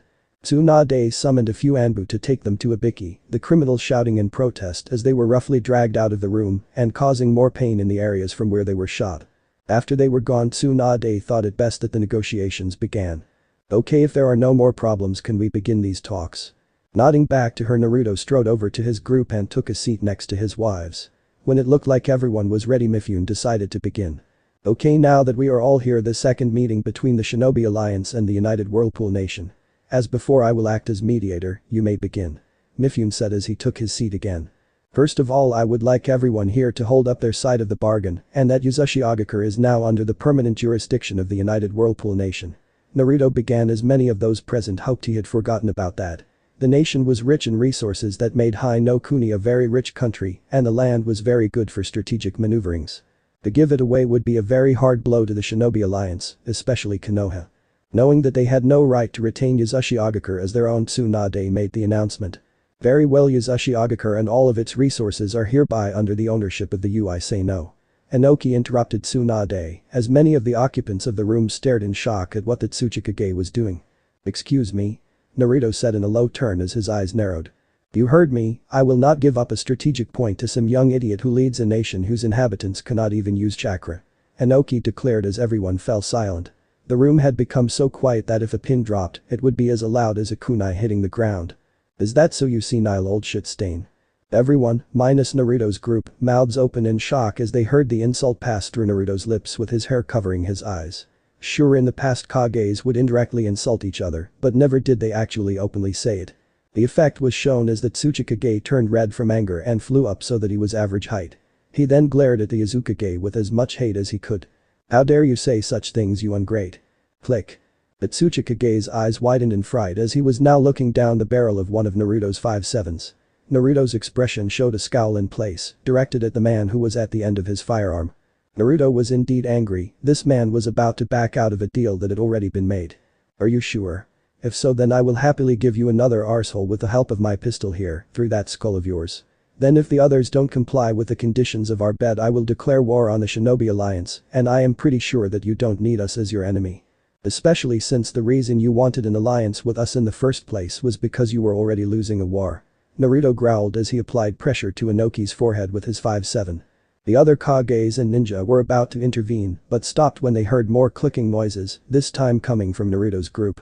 Turning to look at them, they saw that each of the bodyguards had their Colt M16A2 rifles locked on them, the captains had their Beretta M9 sidearms aimed at them, and Yujito and Fu had their Colt M14A1 Sopmod rifles, also trained in on each one of them as well. For a second everyone was as still as statues, neither one wanting to throw the first blow. The tension in the room was thick as many of the shinobi and civilian side were sweating slightly, anxious about the possible battle that could occur. Each Kage knew that despite their speed, only the Raikage would have a chance, and that was if he could use his Raiten no Yoroi in time before a bullet hit him first. Uzukage Dono, please, there's no need to go to such extreme measures, we will give you Uzukage, we give you our word. Tsunade managed to say, hoping to avoid a bloodbath. For another minute everyone was still until eventually Naruto spoke. Very well then, from now on Uzukage is under the control of the Owen. Any further refusals similar to Tsuchikage Dono's will be treated as a threat and will be eliminated. Now then, let's get back to the issue at hand here. Naruto said as he holstered his weapon, along with everyone else, and retook his seat. The Kages and other shinobi present let out a sigh of relief, which turned into a glare towards Inoki for almost causing the Owen to become an enemy. This was something they really, and emphasis on the really, didn't need right now. Once everyone was seated again, they heard a ringing sound coming from Naruto's helmet. Then they saw Naruto raise his right index and middle finger to his right ear and began to talk. Report. Authorization to engage Akatsuki member Tadara granted. Naruto said as the other occupants of the room jumped slightly at the order. Are you sure that was a wise idea, Uzukage-sama? Members of the Akatsuki are S rank each and would even give us Kages a run for our money. How can your men, who can't even use chakra, defeat such an opponent? Mei questioned. Didn't Naruto just defeat some of Konoha's top ninja with only the basic equipment we give to our troops? Naruto's group thought. Although they said it mentally, Naruto coincidentally repeated it out loud. Uzukage Dono, yesterday I defeated the Konoha 11 with only standard military equipment and nothing else. What do you think my men can do when they have access to better equipment and have numbers on their side, especially since my soldiers have a sense of teamwork and comradeship that dwarfs Konoha's by miles? What do you think their odds really are? Naruto rhetorically said as the Kages and councils still did not look convinced, although Gaara looked like he was attempting to see the possibilities rather than blindly say no. Seeing that almost none of them were convinced, Naruto sighed and gave a bored look before reaching up to his hologram projector again. Watch and learn. CV-67, codenamed Baseplate. Orders from Uzukage-sama, permission to engage the enemy cleared. One of the sailors from the radio station informed the other occupants of the ship via radio communications. Alright. Sergeant Ito Akita replied as he ran a hand through his snow-white hair. He stood at roughly 6, had blue eyes, and had a scar that run down from his left eyebrow to his left cheek. His duty was to command the ships and other vehicles in the absence of his captain, Sakamoto Kumamoto. Right now he was positioned next to the helmsman overlooking the ship from the bridge. His eyes had hardened when he got news of the Akatsuki member closing in from the long-range radar they used. Taking the pair of binoculars that were strung around his neck, he gazed over the water. Soon he spotted the Tadara on a bird made of clay flying towards Baseplate at rather fast speeds, with a maniacal smile on his face and hands. Upon seeing the enemy, he dropped the binoculars to hang by the strings and picked up the intercom microphone. Man, the Sea Sparrow anti-aircraft missile launchers, the enemy is approaching from the northeast and from a distance of 2 kilometers. Javelin launchers will be in support, and I want Remington M700 snipers to target the Akatsuki member himself. The others will try to keep his explosives away from the ship. He blared out as the alarm sounded and the men started to run to their posts. Time to send these fuckers to the lowest depths of the sea, on. Tadara chuckled as he closed in on the aircraft carrier. For the moment he had met no resistance, but he had noticed that they were aware of him coming towards them, judging from the increase in activity and the sirens blaring. When he was close enough, he placed his hands into the bags that contained his explosive clay and had the mouths on his hands eat the clay. When he brought them back up, he opened his palms to see the mouths chewing on the clay still. The mouths then spat out the clay to reveal small clay birds. He grinned at them as he threw them on both sides of him. Shaiwan. He grinned as they then expanded until they were as big as the one he was standing on. The 2 birds then sped ahead of him, intent on causing damage to the huge metal ship. Fire Barrage 1. Tadara looked in shock as the Sea Sparrows launched a barrage of missiles, locked onto the 2 speeding birds. In a matter of seconds the missiles made contact, causing his clay birds to explode. This is going to be harder than I thought, Tadara inwardly said as he gathered more clay into his hands. This time creating 4 birds and did the same as before. Fire Barrage 2. Tadara predicted the missiles this time and guided all of his clay birds away from the missiles. He laughed when he saw them miss, but his eyes widened when he saw them following him. Shit, He cursed as he was forced to use evasive moves to fly around until eventually his clay birds were hit and exploded with smoke covering the area of impact. This led the terrorist bomber to go on the defensive. He would dodge left or right, avoiding the missiles at all cost. Then he flew across the deck, hoping that he was too close for them to do anything. Bang. Ah. He yelled out as a bullet hit him square in the chest, the force of the impact causing him to fall and hit the deck with a thud, landing near the edge of the deck. When he sat upright, he had to rub his eyes as his vision was blurry. Once his vision was clear, he saw that he was surrounded by sailors and image-wise look on Google Images and type us Navy sailor and that they all had their Colt M16A2 rifles pointing at him. Target grounded and surrounded, sir. The sniper reported as he pulled the bolt back to his Remington, ejecting the empty cartridge onto the floor. He was at the front of the group soldiers, paying close attention to the terrorist bomber's actions. Madara observed his surroundings, noting the soldiers that were paying close attention to him. Overall, I seem to be in some pretty deep shit now. I can only hope this works, he thought as he placed his hands into his bags of clay to perform his Kabakujirai. Bang bang. Only to be shot in both of his arms, making them useless to him. He growled at them as they slowly moved towards him, in the hopes of subduing him and interrogating him for information.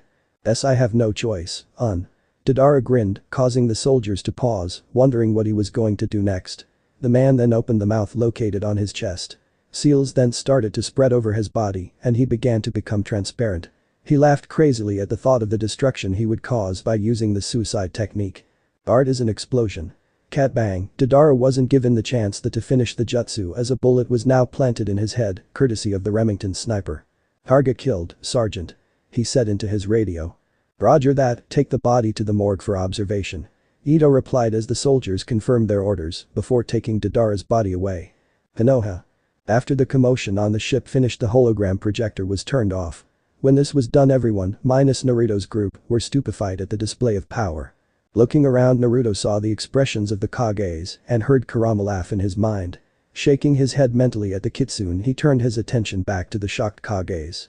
As you can see, despite my nation's inability to use chakra, we can still hold our own against both the Togakure and the Akatsuki. Now can we move on with these talks? Naruto irritably said as the Kages woke up from their shock and continued on with the talks. 3 hours later. After constantly debating between both sides, they eventually came to an agreement, though not everyone was happy about it. The Owen will ally with Shinobi Alliance against the Togakure and the Akatsuki. To help prevent the loss of life, the Owen will provide medical assistance under strict guidelines, and the Shinobi Alliance will do the same with the Owen. Other than that, the Owen will only take orders from their own forces unless authorized by their captains or generals. There will be no trespassing from either side, and only the leaders of either side will be allowed in each other's territory. This is the pact agreed upon, and so I conclude this meeting. Mifune stated as he looked around to everyone, though some reluctantly nod their heads. The ninja were in full agreement, the civilians were less than pleased because of their lack of gain, and Danzo and the elders were fuming at the result. They were about to object but were beaten too by a certain blonde Uzukage. Before we all retire, I have 2 more issues that need to be addressed, or to be more specific, issues concerning Konoha. Naruto said, getting the attention of everyone in the room. And what would those be, Uzukage Dono? Tsunade asked, hoping it wasn't something big. Their hopes went unanswered, the crime committed by one Danzo Shimura and the retirement of the Uzumaki clan symbol from Konoha. This caused both the shinobi and the civilian side of the council to start denying, for different reasons. The civilians because Danzo bribed them to support him, and the shinobi because of their attachment to the symbol. You can't do that, we have full rights to use that symbol. It's been with Konoha since its founding. To remove it would be to remove a piece of ourselves. Sumin Yuzuka, Kiba's mother, pleaded. This was the thought that had been shared with the other Konoha shinobi. It was a very important part of their history, and many people saw it as a symbol of strength. The other Kages, seeing that this was only related to Konoha, decided it was best to leave. Naruto saw this but didn't stop them as he saw no reason to keep them here. Looking back to the Inuzuka, he frowned. I can and I will. Mito Uzumaki made Konoha promise one thing. To raise a Jinchuriki with love. This was so that whenever they had to face the QB, their love would overrule the QB's hate. You failed in that request. When my mother came to Konoha in the hopes of gaining allies so that she could claim her homeland back, you refused and abandoned the Uzumaki to save yourselves. When I was in Konoha, I was beaten by Konoha civilians and shinobi alike on my birthdays. My blood was spilt on a symbol by people who adore it yet spit on the clan who owns it. Konoha's academy doesn't even mention that the symbol they wear with pride is owned by the clan they betrayed and instead proclaims it as their own. The Uzumaki clan account was completely drained after the QB's attack to be used as either repairs or compensation when there was clearly an Uzumaki, namely me, alive and had full rights to the account. I myself was ridiculed and many people, both civilian and shinobi alike, have said how worthless my clan was. Now you say that I have no right to the symbol, who the hell are you to say that, you kami damned hypocrites? Naruto finished yelling as the shinobi in the room could only look down in shame at the harsh truth. Calming himself down, Naruto then glared at the council with hatred. I expect the symbol to be removed within the next week. Anybody who is caught by my men wearing that symbol without my permission will be arrested and will face a court-martial. The Konoha residents raise an eyebrow or trial. Naruto deadpanned as the shinobi nodded in silence, though the civilians didn't react at all since they never saw any real value in the symbol. Very well, Uzukage Dono. Now can we move on to the case of Danzo's crime? Tsunade said glumly. Yes, I too would like to know what I have done wrong. Said man asked. Throughout the whole meeting he had said nothing as he was planning on using his shinobi to steal the Owen's secrets. Naruto pulled out a booklet read Konoha law book. The book contained every single law that was still in effect today. It was maroon leathered hardback and the title was written in golden letters. The size of the book was the same as Jiraiya's Uchiha books.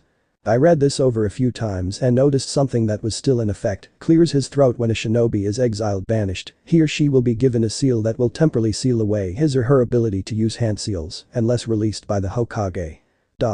From here Danzo has broken this law as he didn't apply a seal that would temporarily seal my ability to use hand seals, but permanently. Therefore he will be punished.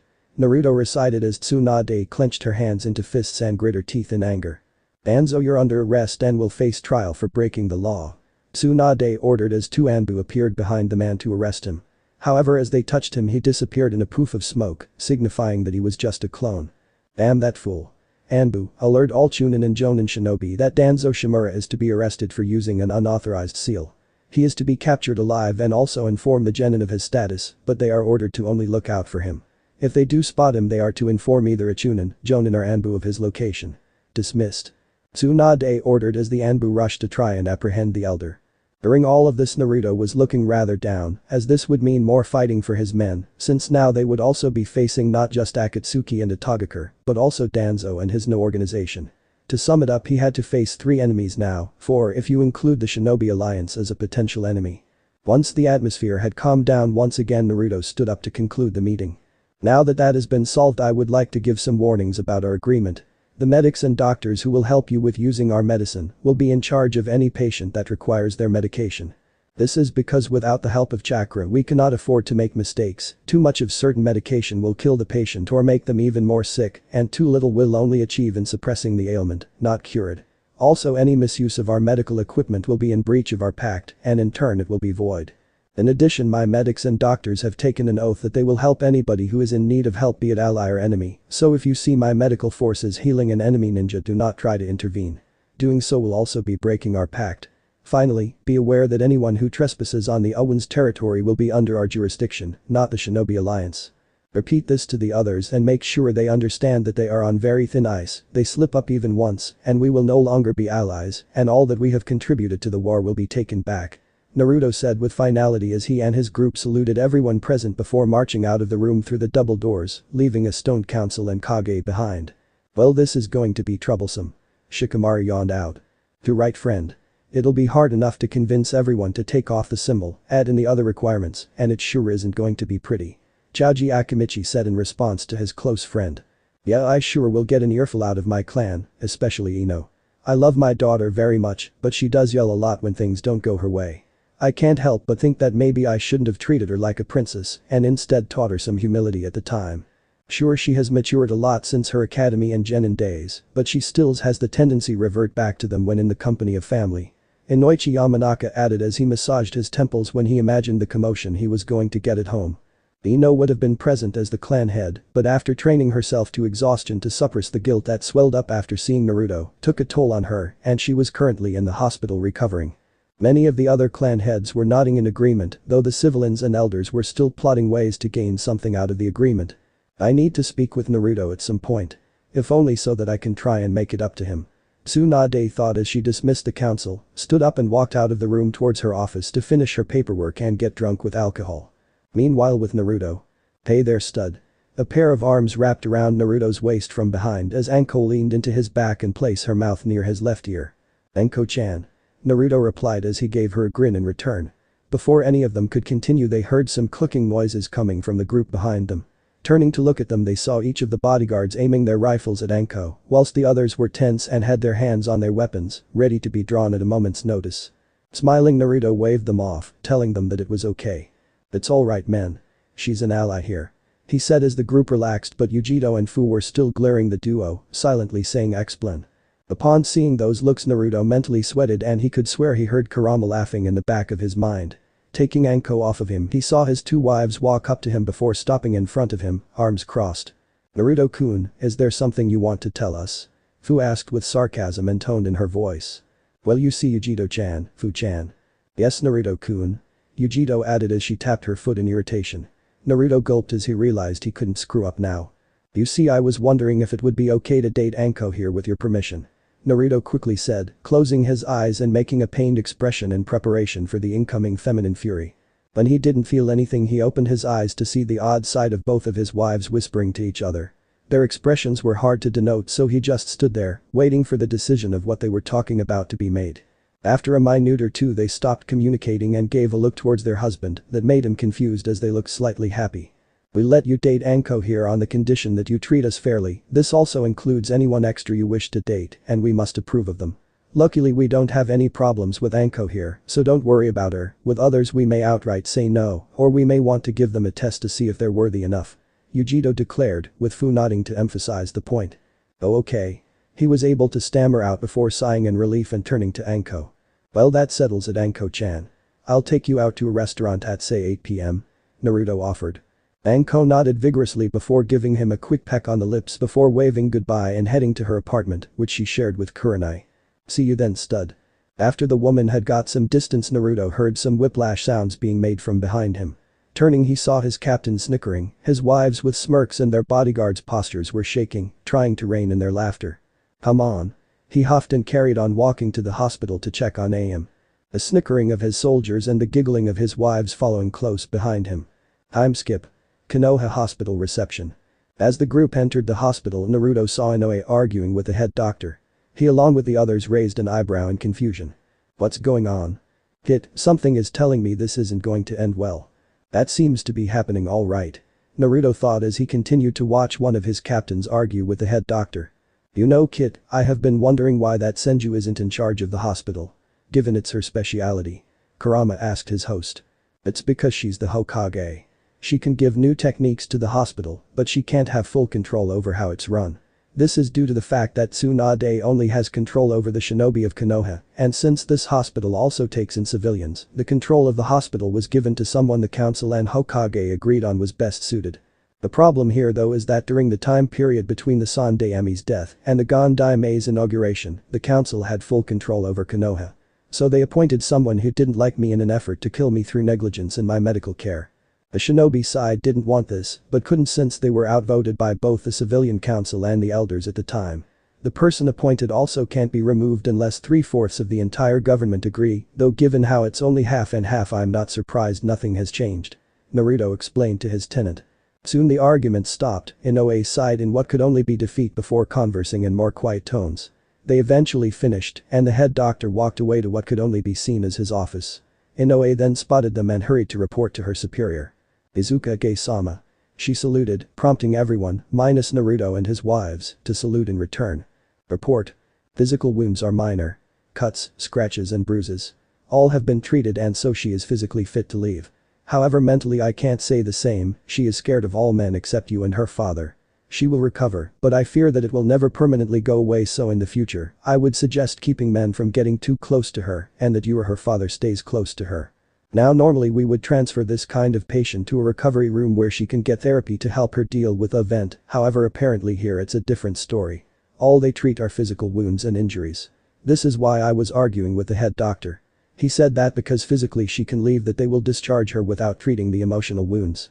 I argued no, but he wouldn't have it and gave me an ultimatum, either she leaves within 24 hours or they force her out. Inoue finished grimly as she saw the anger coming from her comrades. No worries, Inoue-san. Contact Tuchi Ichiraku and tell him to come to the hospital. He will help move AM to the helicopters where we will arrange for them to move back to the Owen. You may find him at the Hueys now. Naruto ordered as she saluted, took the 2 bodyguards she had with her and walked out of the hospital. Alright, let's check on AM. Then we'll go back to the hotel.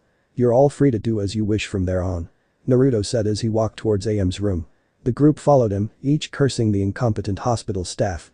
When they were close to the girl's room, Naruto raised his right hand, telling his group to stop. A few seconds passed before all 3 generals tensed, causing the others to tense as well. I've detected 3 people inside AM's room that shouldn't be there. Yujiro, Fu and I will take care of them. In the meantime, I want everyone else to head back to the Hueys and await further orders. Be prepared for a fight. Sir, yes sir. His group replied, turning and leaving the trio alone in the corridor. Let's go. Yujiro and Fu nodded, looking just as serious as their husband. The 3 stacked up on either side of the door, Naruto on the left-hand side with Fu next to him and Yujiro on the opposite side of the door. Alright. We have a civilian hostage inside on the bed. With her are 3 ninjas who should not be there. Yujito-chan will breach the door. I will enter first with Yujito-chan following and then Fu-chan following her. Rules of engagement. Hostage priority. Kill all enemies, but AM's protection comes first. Naruto ordered. Yujito and Fu nodded as all 3 pulled out their Colt M4A1 rifles and beeped both weapons in preparations. Naruto then raised his right hand and proceeded to count down from 5 by reducing the number of fingers he had raised. 5, 4, 3, 2, 1, 0. As soon as he reached 0, Yujito slid the door quickly open, drawing the attention of the shinobi inside the room, each wearing the attire of a Togaker. They were arranged so that one was hovering over the bed with a kunai, one was near the window, and the final one was near the door. The room itself, imagine looking through the doorway. The bed is attached to the wall on the right and the window is directly opposite the door. Swinging himself through the door, Naruto fired a shot at the man over the bed, hitting him dead in the head. The force of the impact causing the man to fall backwards to the floor with blood spraying out of his forehead, the man's face in a state of shock. Immediately the one nearest the door lunged at Naruto with kunai in hand as well, whilst the other ninja ran for the window.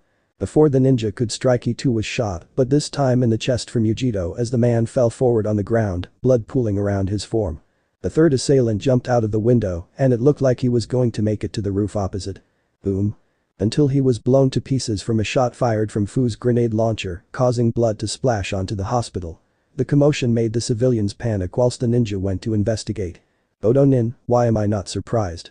Naruto asked rhetorically as he scanned AM and found nothing wrong with her. He then checked the status of the 2 Odo-nin. The one near the bed was obviously dead unless the man could survive having metal forcibly pushed into his brain. He then heard a groan come from the second man and quickly rushed to him. What are your orders here in Konoha? Tell me now and I will relieve you of the pain. Naruto demanded coldly.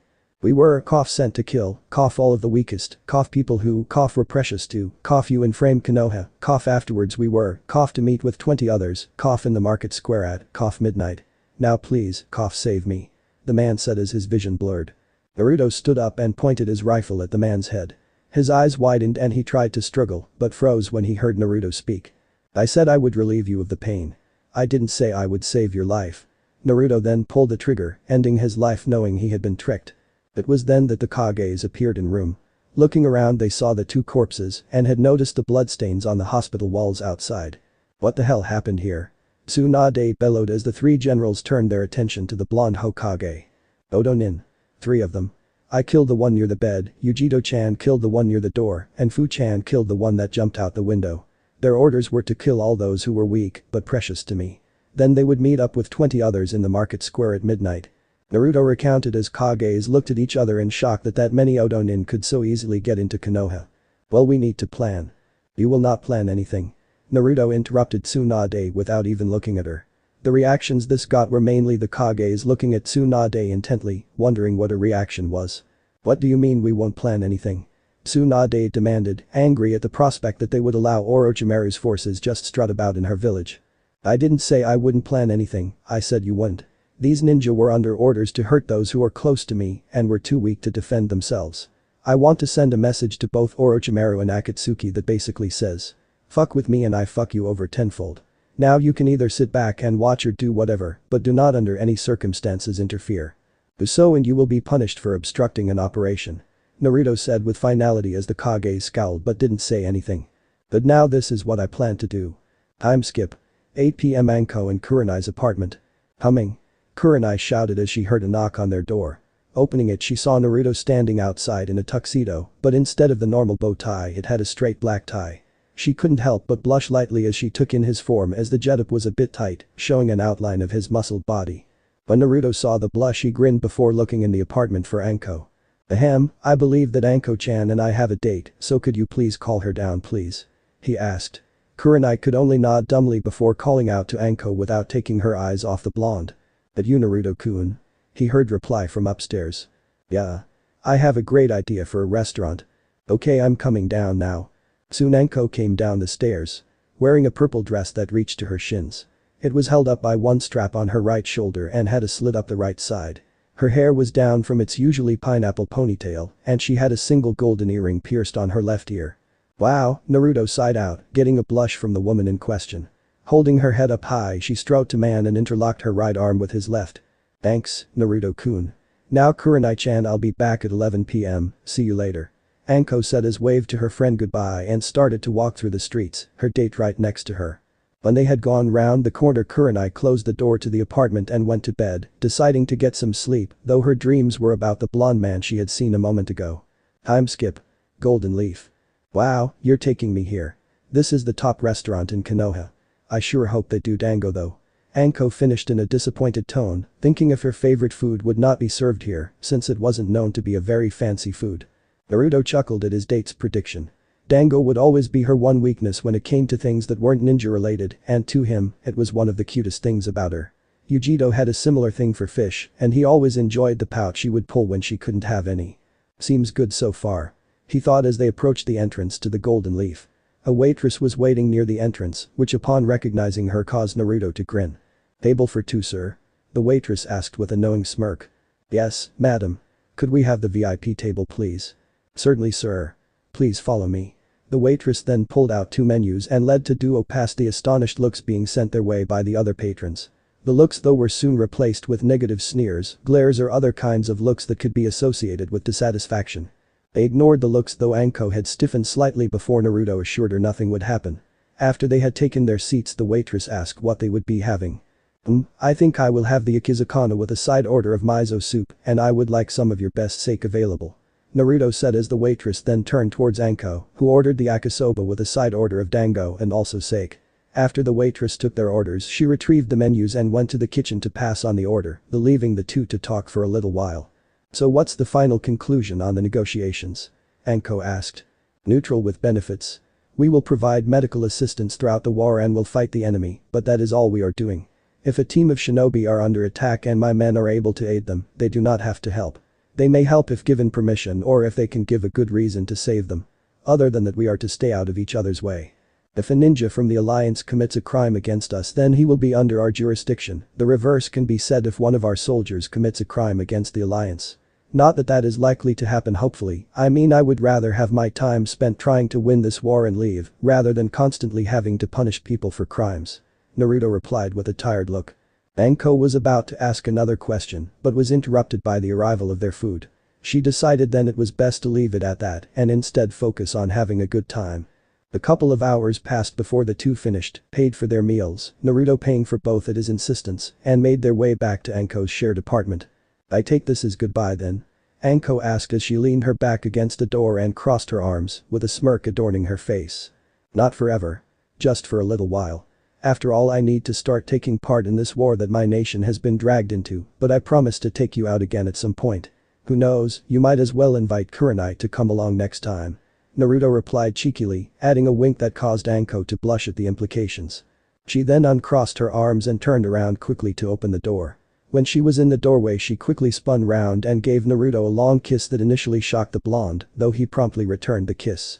After a moment, the two separated, panting slightly. That was for luck, and please be careful. You are so far the only one who hasn't wanted to date me just to get into my pants, and I don't know what I'll do if something bad happens to you. She said softly before closing the door, leaving Naruto outside contemplating on her words. I will be careful. He said to no one in particular, sighing at the end and running his right hand down his face. Have a nice evening, sir. He heard a voice say rhetorically. Looking to his right, he saw the waitress from before walk towards him, a smirk plastered on her face. It was okay. Anyway, are we ready for the operation, Captain Fujita? The woman's smirk widened as she pulled off her wig and took out her contact lenses. Yes, sir. Everything is ready. Naruto gave a smirk of his own as he tapped his right wrist with his left index and middle fingers. His clothes phased for a moment before they disappeared entirely, revealing his armor, weapons and trench coat. Then let's get going. Time skip. Konoha Market Square, 12 a.m. The place was a large open area and paved so that the merchants, both foreign and domestic, could sell their goods and services. Recently the place had been used by many spies in Konoha, as the civilian council was able to pass a law that forbid ninja from patrolling the area as it scared the customers. Naturally, Tsunade had been against the idea, as well as the clan heads, but once again they had been outvoted by the civilian council, the then still active Danzo and the village elders. Due to the lack of ninja around, many spies saw it as the best opportunity to report back to their superiors and were able to give them many secrets about Konoha that could have been prevented if the law hadn't been placed. It had also been used for the civilian council members and village elders to meet up with their less legal contractors. When Naruto planned out the operation, his briefing was interrupted by the civilians and elders barging in and telling him smugly that ninja were not allowed in the market square, hoping to keep him from discovering their illegal activities. In return, he had grinned at them and replied, "Well, it's a good thing my subordinates are soldiers and not ninja." Dottie then proceeded to turn his back to the group of stunned council members and elders. Realizing they had lost, they had haremed and walked out of the briefing, many of the room's occupants snickering as they left. Presently the square was playing host to 20 Otogakure ninja, who were tasked with finding and eliminating any defenseless supporters of the Owen, then kill the Owen group's leader. It was a fairly easy task to find the supporters and only had to send 3 ninja to deal with them, but so far no word had been sent back about their status. This caused the Odo nin to be tense and nervous for the time being. "Everything ready?" "Yes, General Uzumaki." "Good. Now let's begin Operation Pest Extermination." "Sir, yes sir." At that moment all of the Odo nin were blinded by spotlights that had been placed up on all of the buildings. The light exposed the Odo nin, taking away their cover of darkness. In addition, it kept Naruto's own men hidden from view, as the lights kept the Odo nin from finding them. "Odo nin, you have tried to hurt people who are close to me, and for that your lives are forfeit. Any last words?" Naruto shouted. He stood up on the roof of one of the buildings, staring impassively at the Odo nin below him in an at ease stance. The Odo nin were startled by the voice and desperately tried to locate the voice, but couldn't due to the intense light. Everywhere they looked was covered in white, some trying to cover their eyes so that they didn't go blind. "Who are you? Show yourself." Those were some of the outbursts that the more hardened ninja could give, though the rest were trembling, shaking, in fear, and started increasing their efforts to locate the man who they were ordered to kill. It was then that they noticed that a shadow had been cast over them from somebody standing in front of one of the spotlights. Up on one of the roofs stood Naruto in full combat gear and trench coat, though his arms weren't in the sleeves. His posture was one of aggressiveness, his left hand fingering his sword attached to his left side, and a glare that if looks could kill, would have already sent the Odo nin 6 feet under. When all of the Odo nin recognized the man as their target, 5 of them transformed into Zetsu clones and launched themselves at the blonde standing before them with a war cry. Despite the imminent danger, Naruto made no motion to move or give any orders. In fact, he seemed to not even be looking at the clones that were getting closer to him by the second. 10 meters. 6 meters. 4 meters. 2 meters. Bang, bang, bang, bang, bang. Naruto sidestepped the now corpses that flew past him and landed in heat behind him, each with a bullet implanted in their skulls. The shooters were Chaitak intervention wielding snipers, all 5 of them firing their shots in synchronization. After the shots rang out, many of the windows were opened to reveal soldiers carrying Colt M16A2 rifles and taking aim at the, now surrounded, Odo nin. The rooftops around the square also became populated with soldiers rushing out and taking positions for battle, but this time with a mixture of M249 saw light machine guns and M32 multiple grenade launchers. Seeing that the Odo nin were trapped, Naruto decided to give them one last talk before continuing. "When you put on that Odo hit I-8, you signed a silent contract to serve your nation and leader. That leader has sent you here on a mission that was almost guaranteed death. Die knowing that you failed a mission for a bunch of lunatics." Naruto then turned around and walked away from the slaughter that was to occur. As soon as Naruto had finished speaking, all of the soldiers opened fire. The riflemen, machine gunners and grenade launchers obliterating the Odo nin. Some were hit multiple times, some were hit only once, and some were blown to oblivion. Any ninja that made it to the edge of the square were picked off by the snipers. The shots also caused many small lights that would allow one to see the battle from far away and was accompanied by the screaming of the dying men and women. By the end of the massacre, it had started raining, making the square run with blood covering it almost entirely. Corpses and body parts littered the ground with the heads in a permanent look of pain and fear. Craters both large and small caused by multiple explosions and bullets were made in the ground. The Kages and Mifune stared at the scene in horror and glanced at the Uzukage to see not a single ounce of regret on the man's face. To them it was one of the most terrible things they had seen, just beating the shinobi wars. "Why didn't you spare any of them? They would have had information that we could have used," Inoki said. Naruto looked at the Tsuchikage, but noticed that he wasn't looking at him. Following the man's gaze, he saw that he was still looking over the square where the battle had commenced. Both Akatsuki and Orochimaru never give vital information to these kinds of subordinates. They would have likely only have known their mission details and nothing more. Plus, remember the reason for why I did this with only my soldiers. Fuck with me and I fuck you tenfold. I meant what I said, this was an example. He replied nonchalantly, though the Kages and Mifune turned to look at him in shock. "What do you mean, set an example? We're the only ones who witnessed this." Tsunade cried out, wondering what happened to the boy who tried to avoid killing when it wasn't necessary. His response was to look at a tree in the far distance.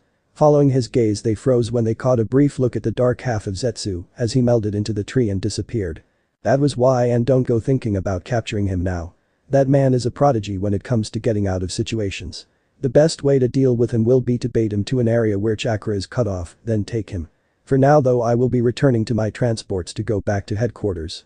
I will also be having Tuchi and Michiraku accompanying me, as the two would like to move and gain citizenship to the Owen. Can I trust you, Tsunade Dono, to make sure the civilian council don't try to use your ninja to forcibly take them back? Naruto asked the Hokage. Tsunade nodded though, as she was still trying to imagine the orange ball of sunshine that convinced her to become Hokage in the first place. What happened to you, Naruto? Seeing this, Naruto shook his head and left the leaders of the Shinobi Alliance to talk amongst themselves. Meanwhile, so the Jinchuriki is more tenacious than before. This throws a rather large wrench into my plans. I need those 3 Biju for my Tsuki no Mikakaku to come to fruition. Zetsu, keep an eye on them and obtain any information that catches your attention. Madara said as Zetsu nodded and melded into the floor. Once he was gone, Madara turned towards Orochimaru.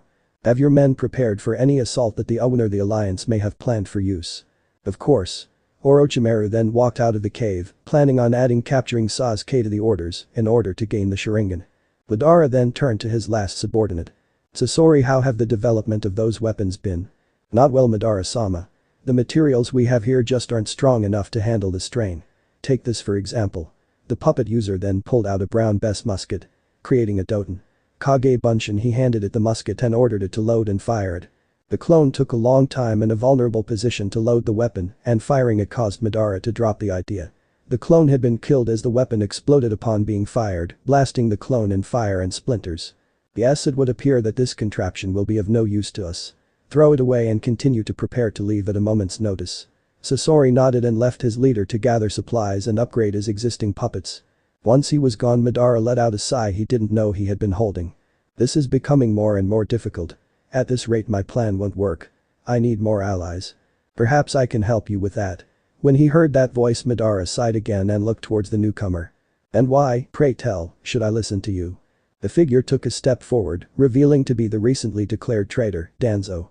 Because I know all of Konoha's current secrets and plans. You've got my attention. The end. So how was this part? I hope you like it. And if you like it, share this part with your friends and like the video too. And don't forget to subscribe our channel for daily awesome fanfiction. Okay, it's time for me to go. Bye bye.